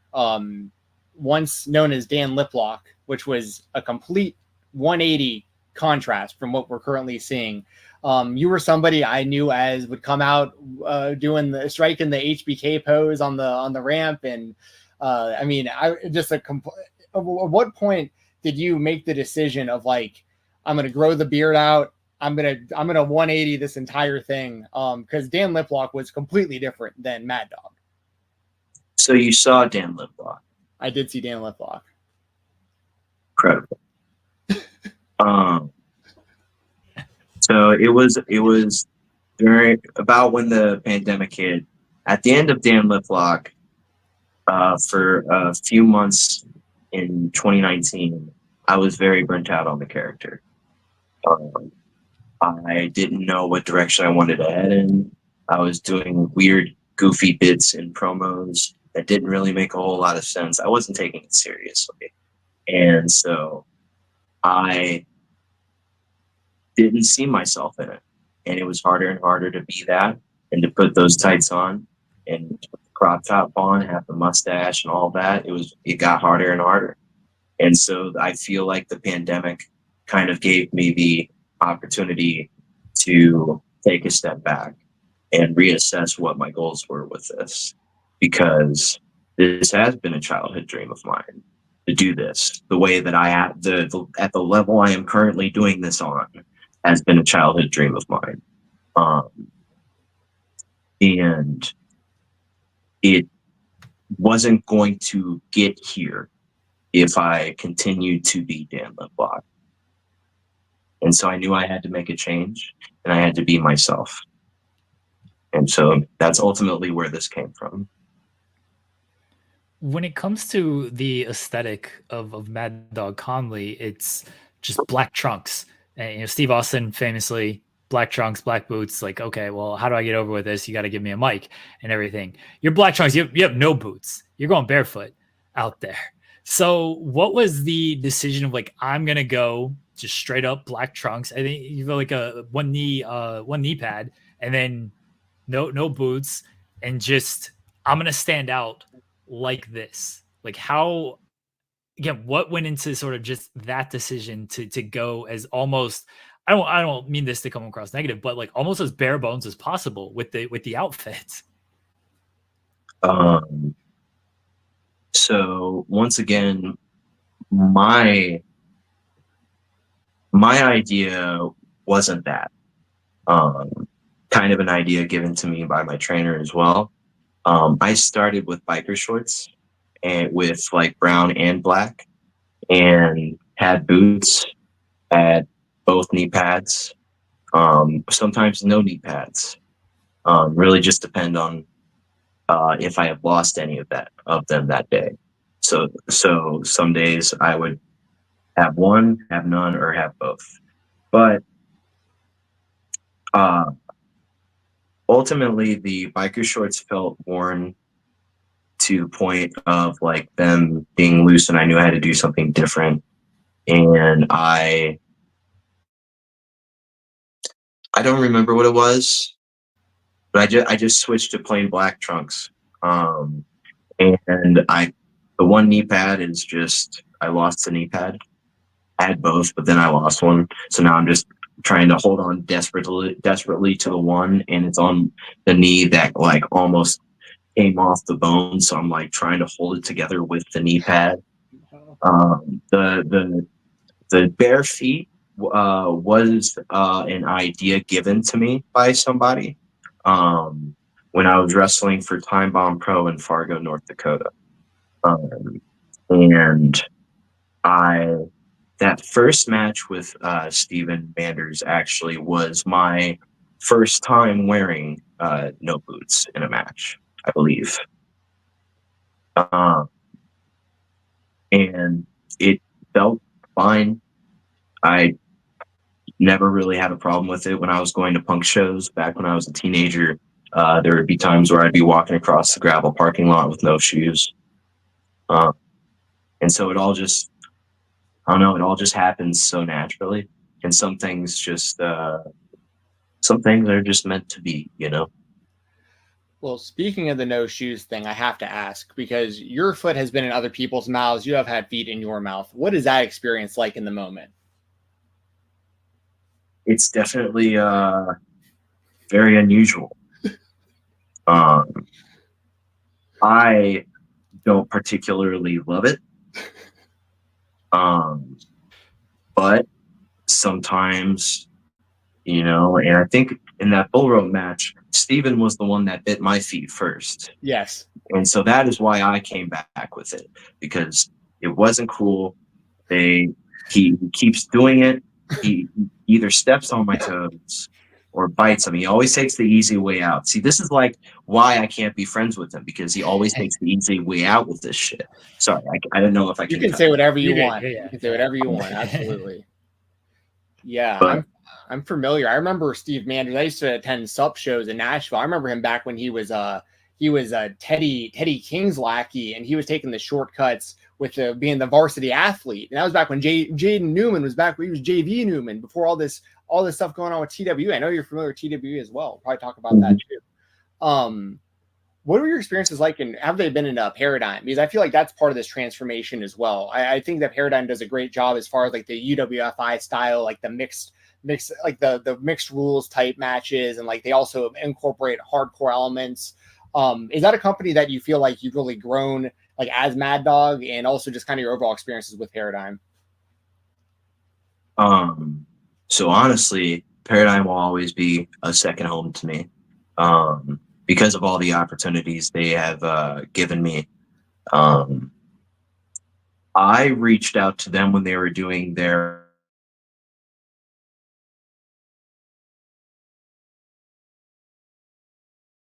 but it was the first one, I believe, in the Jeffersonville Arena in Jeffersonville, Indiana, right next to the border of Louisville, Kentucky.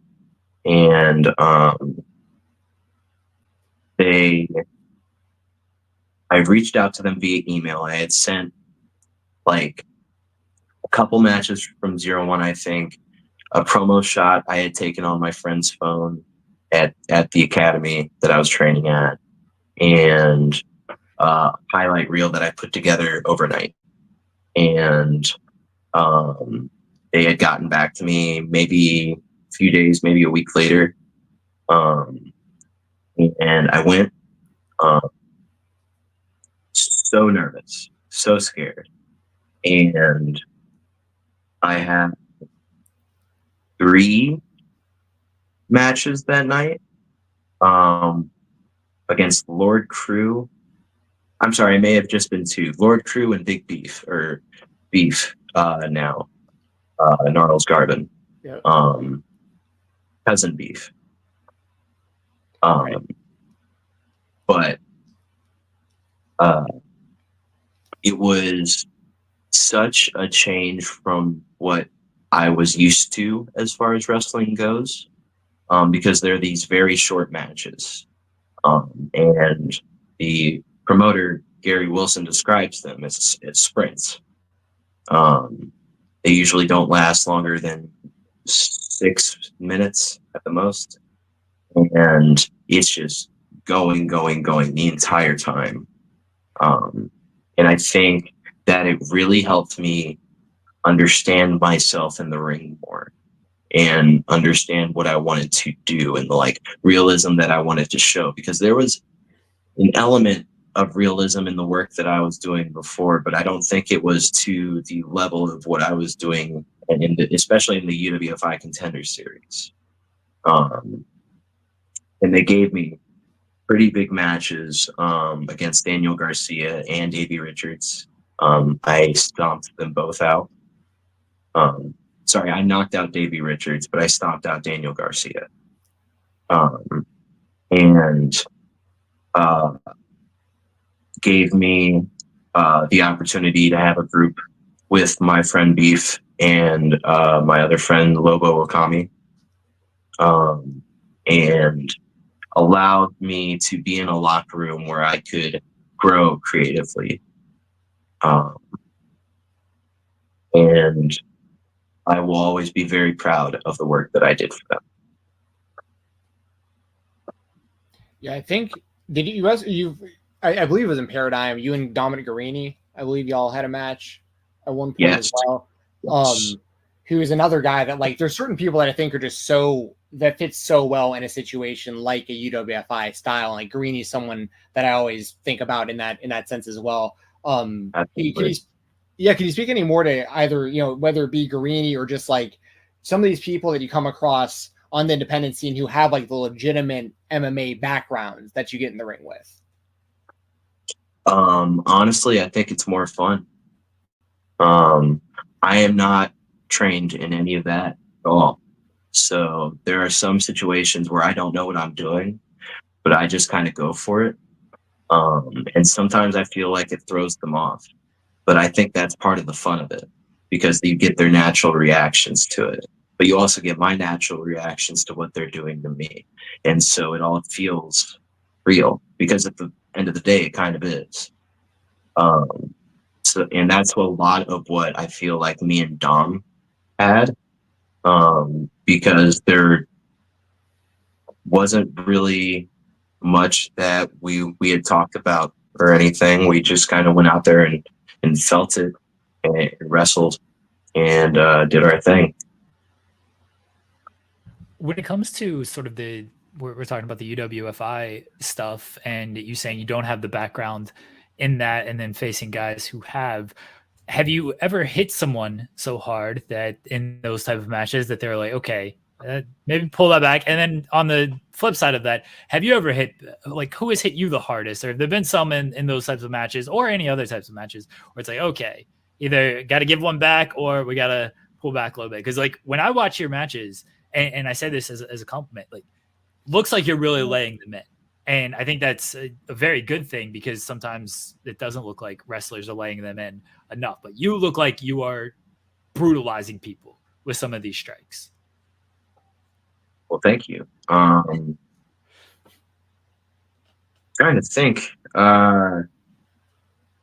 Max Zero gave me a really bad busted lip in New Jersey.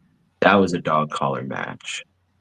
But it was also UWFI. I guess that's not UWFI, but he's not really an MMA guy. But there's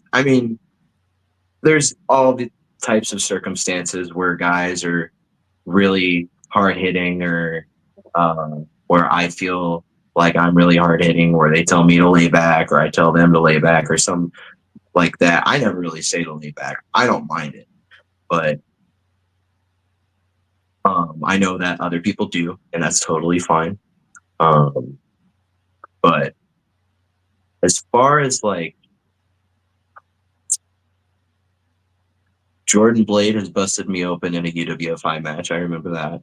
That was actually one of my first UWFI matches, was against Jordan Blade. She made me tap out with an ankle lock. Not particularly proud of that. But she also busted my mouth open with something. I don't remember what. But my dad was also there to see that. And that was a very fun moment. Nice. Someone I brought up a moment ago was Jade Newman and TWE. Of course, TWE works closely with companies like SCI, where you're part of the tournament, like Action Wrestling, where you had this dog collar match with Damus that we talked about before. What have your experiences been like in TWE and kind of just like the Southeast in general? I love the Southeast. I love TWE. The crowd is always great. Once again,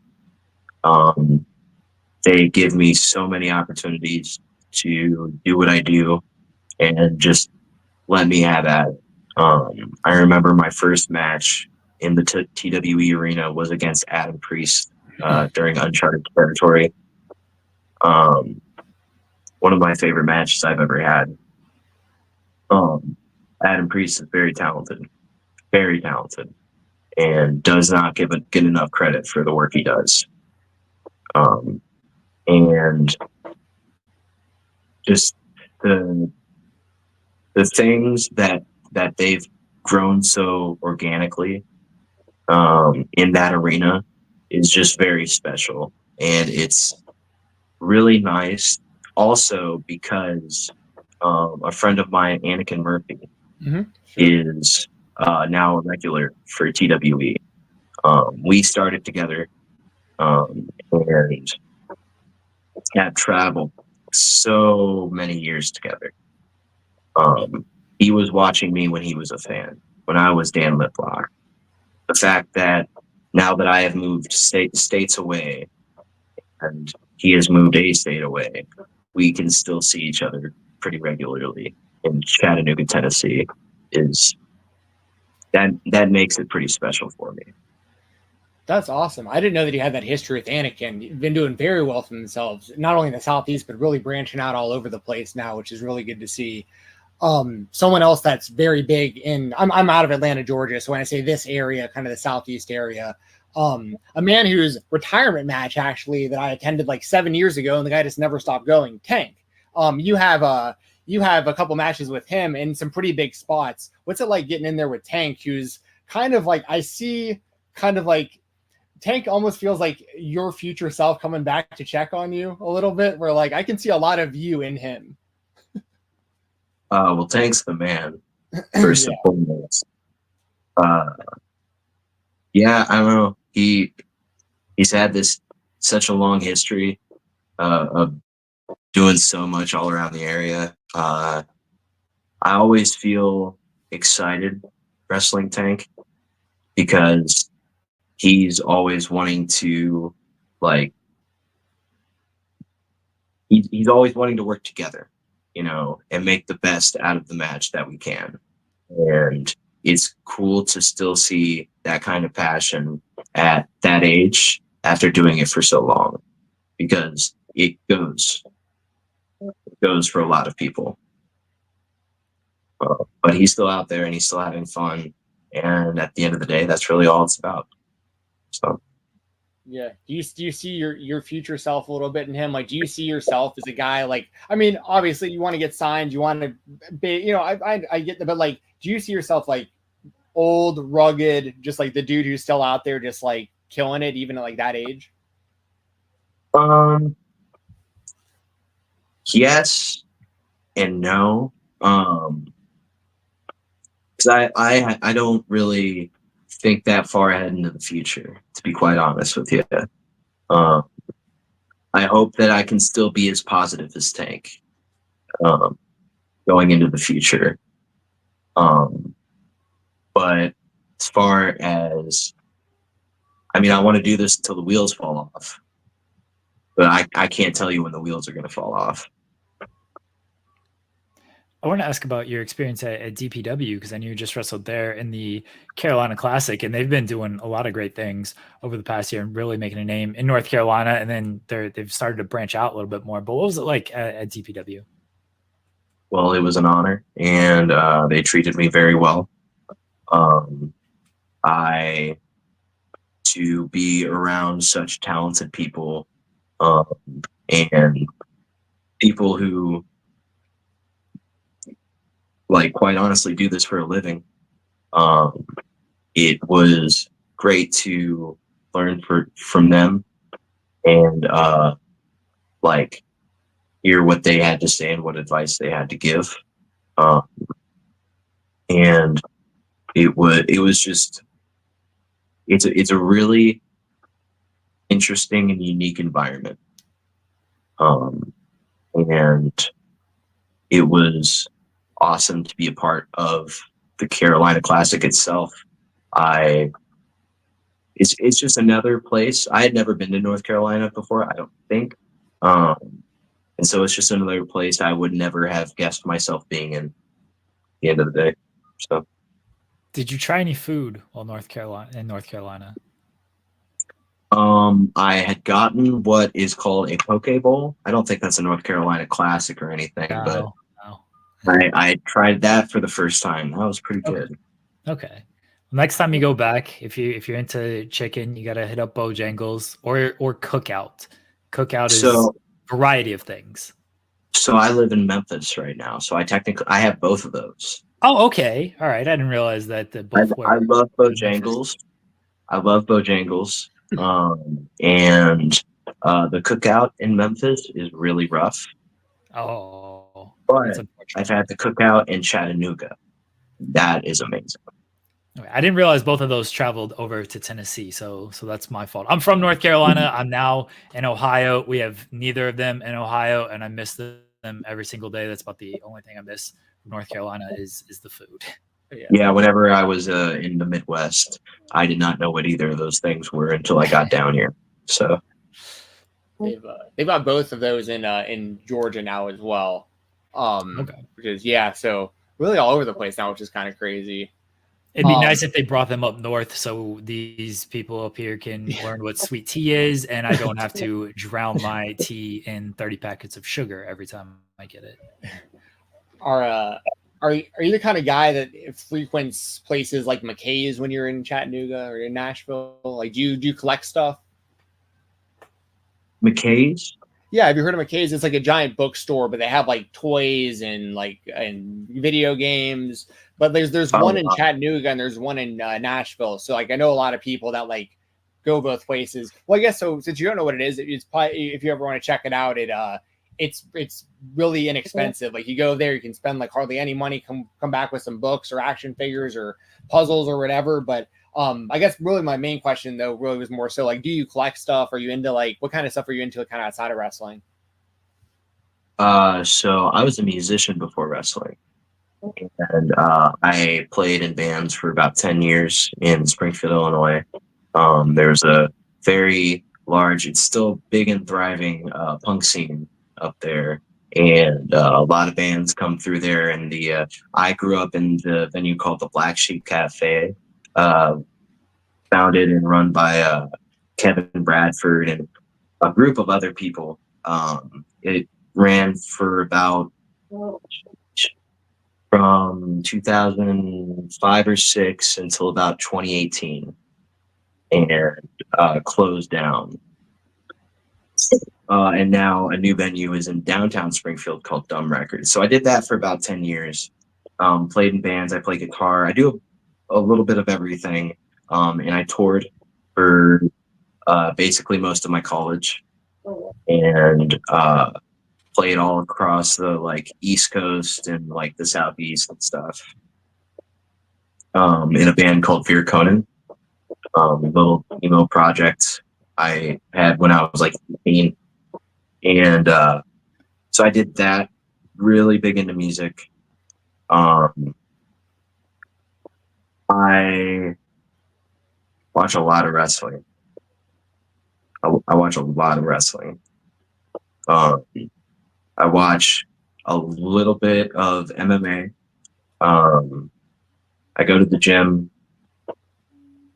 almost every day, and basically most of the things I do serve wrestling right now, and it's kind of just steadfast in that. But before I was doing this, I was doing music, but fortunately music has kind of taken the back seat.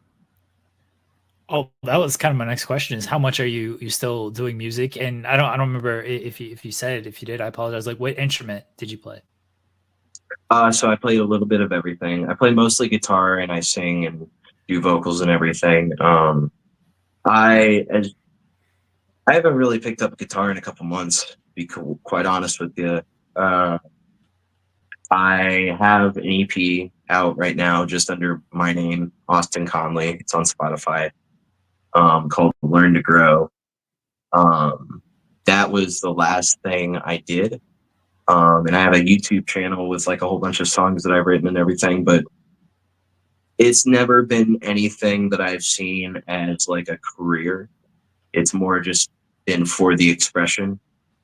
And so I haven't really I just didn't take it as seriously. And so I've just been more so focusing on what I want to take seriously.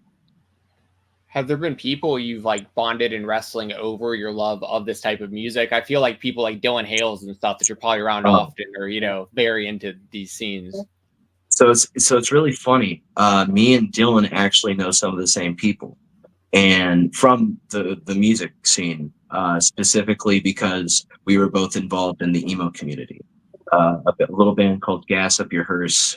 We're mutual friends, and it was really weird because my first day on the territory, I already had a fellow emo kid to talk to.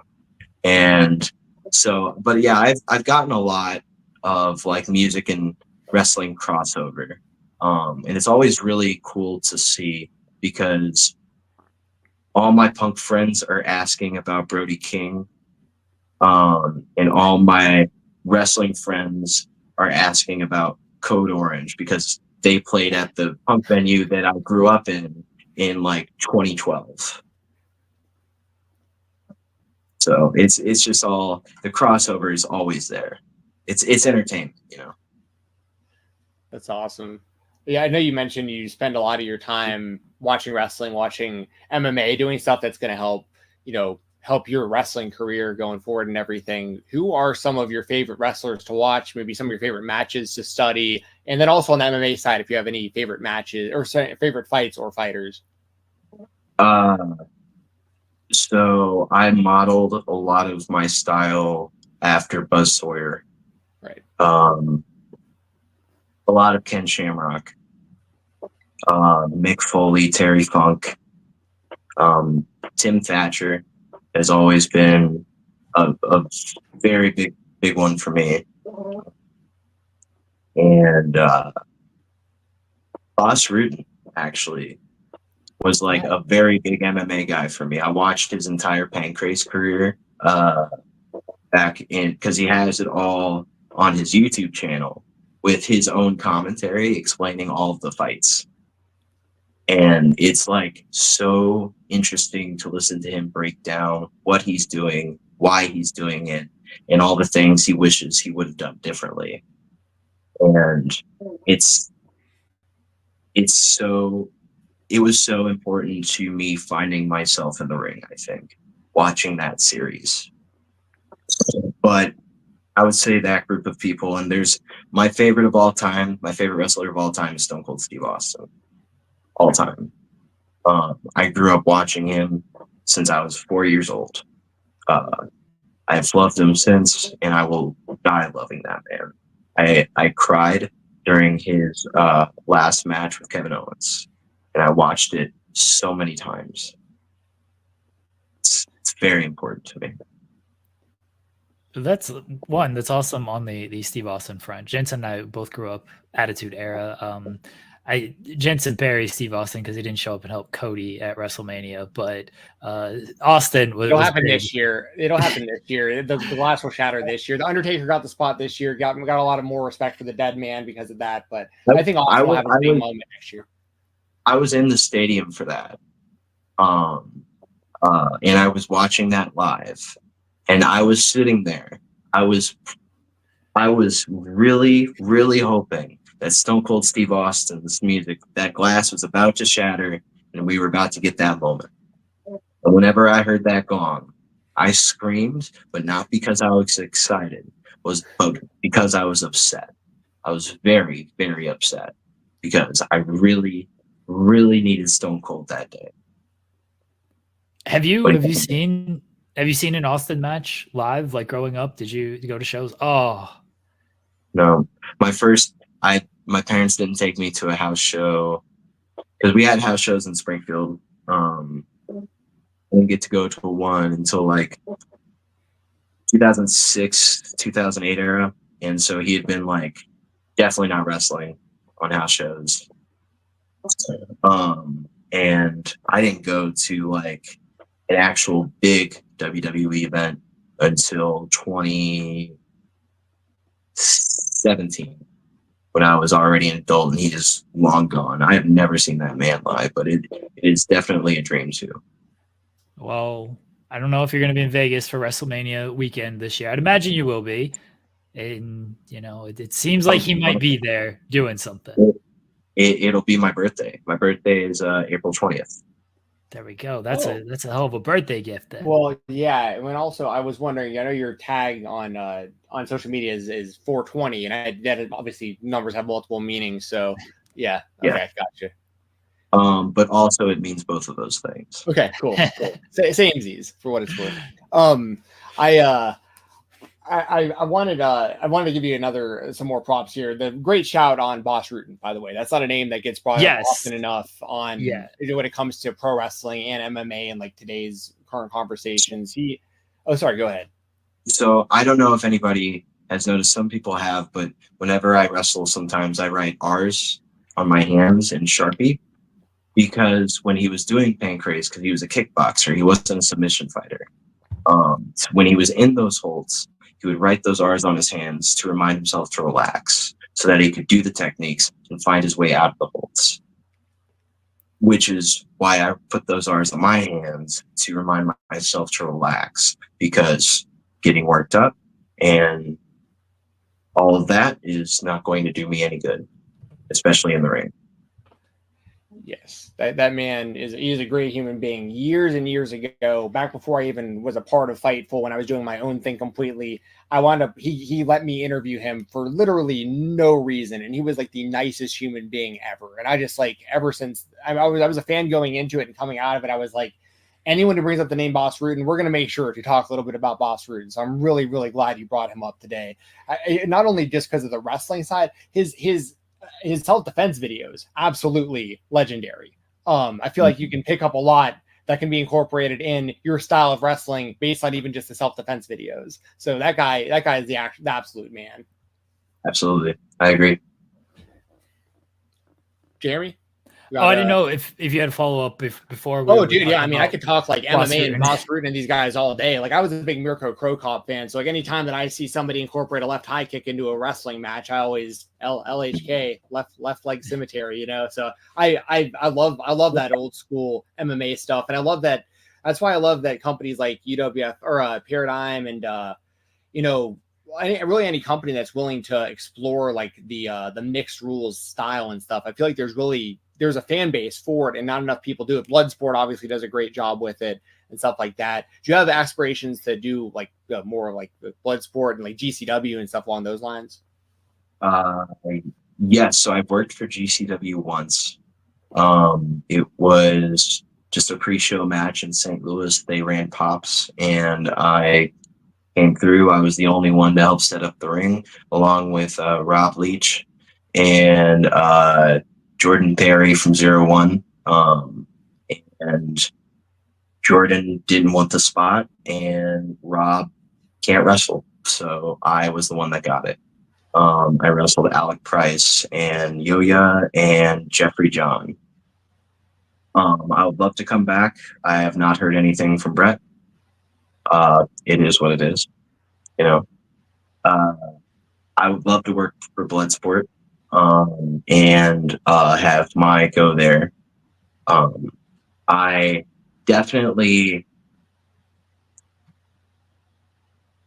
have definitely had thoughts about reaching out. However, I have also heard certain things about how the Paradigm's UWFI was perceived. And so that has kept me from doing so. But again, it is what it is. And I am happy doing what I'm doing. And I'm making waves regardless. So. Oh, I mean, look, shoot a shot, see what happens. But I understand if the perception of Paradigm is different. And Barnett's he wants it to be as authentic as possible. So I can see if the perception is what it is with Paradigm, maybe, I don't know. But I also think your work kind of speaks for itself. And I would hope that would be moved past any type of perception or anything like that. I was also going to add to that, Jeremy. It's like, you're one of the few people that, like, I don't know if you're familiar with Boston Nuga, Ben, who attends like a lot of the independent shows. He sits front row often, and he tweets about independent wrestling all the time. And he was telling me, and you're one of the few people that you leave a feeling of like an unsettled feeling after your matches sometimes, which is like an emotion I feel like a lot of people can't actually. Cruel is actually pretty good at it as well. A guy I know you have some history with. When you finish a Cruel match, sometimes you feel like you just watched a horror film. You're just like, you just feel uncomfortable, and you're able to do that as well. So I think that like that kind of stuff shines through as well, as far as like potentially winding up somewhere like doing a blood sports, you know, match or really any other company you go to. I feel like that's one thing you have on your resume that a lot of other people can't say, is that, you know, regardless of what show I'm on, I can make the crowd feel different than anyone else on the show can make them feel. Well, thank you. Yeah, I don't know. Well, it's just a compliment, but yeah, I know. There's not a whole lot of an answer you can give for that, other than like, I just feel like it's just interesting how if I've had multiple people tell me the most uncomfortable that they felt at a show before was after your matches, and I'm like, that's a hell of a pat on the back right there. So I just wanted to tell you that. That's all. There's really no answer needed on that. Jeremy, we got a question we ask everybody. I don't know if you got anything else, but we'll start wrapping up here in a second. Yeah. So the question we ask everyone is, what is the coolest thing in your room?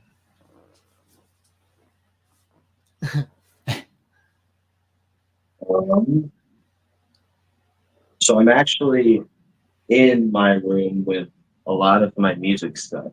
So I'm trying to actually look for something right off of that. 1 second. Sure. Awesome.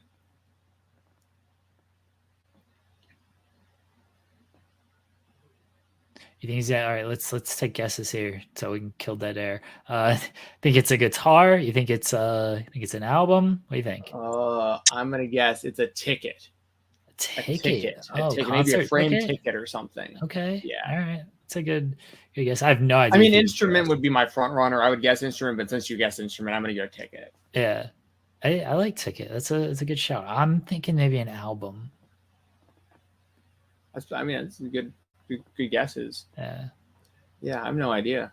I can see shadows moving. You know, it's for, I think he's trying to decide. He's probably got a whole bunch of cool stuff. for our audio listeners. Oh, there we go. Just wondering what's going on. All right, what do we got? So I actually didn't pull up anything music related. Oh. What I did find, however, was an old WWF magazine with the Texas tornado on it.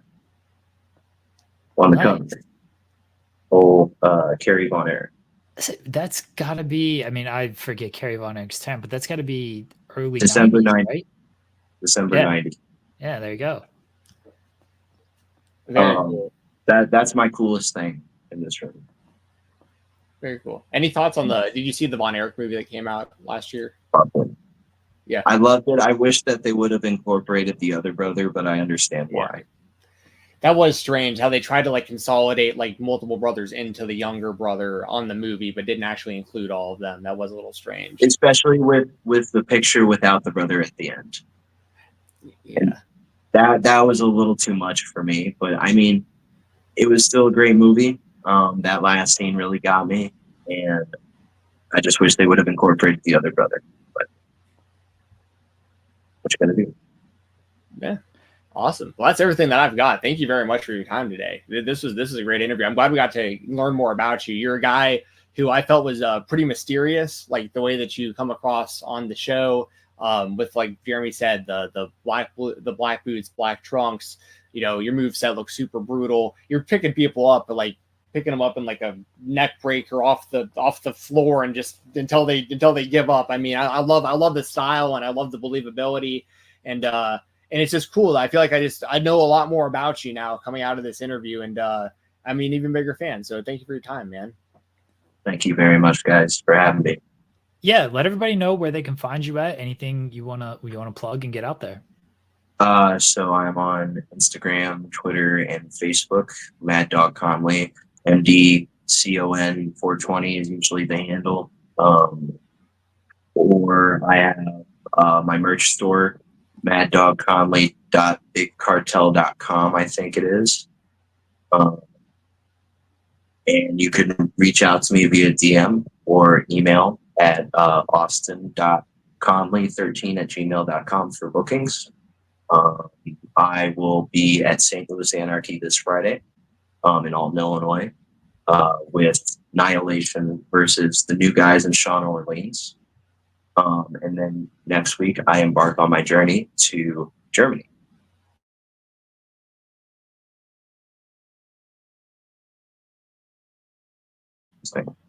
Thank you very much. Yeah, safe travels.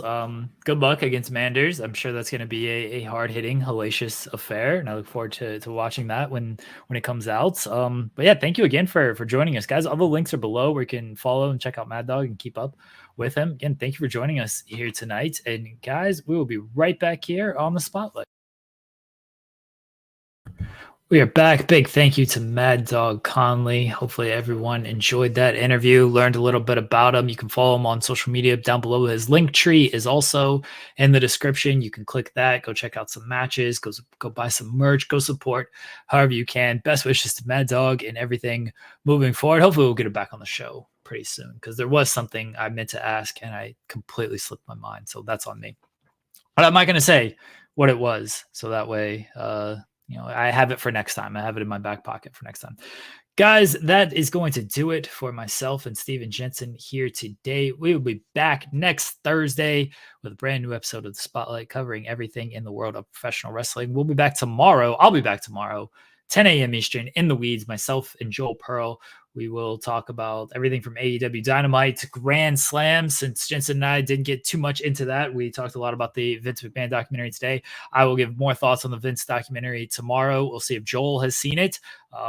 We are, I don't know if he's seen it. As I mentioned yesterday, I'd seen the first 3 episodes before In the Weeds. I've now seen the entire thing, so I have more comments, but we talked a lot about it today. We'll see if Joel has anything to say. If not, we'll talk a lot about Grand Slam and AEW and WWE SmackDown, everything going on there. So that's going to do it for today. Thank you guys for the loves of the support. We appreciate it. Subscribe to the channel. Leave us a good review on iTunes.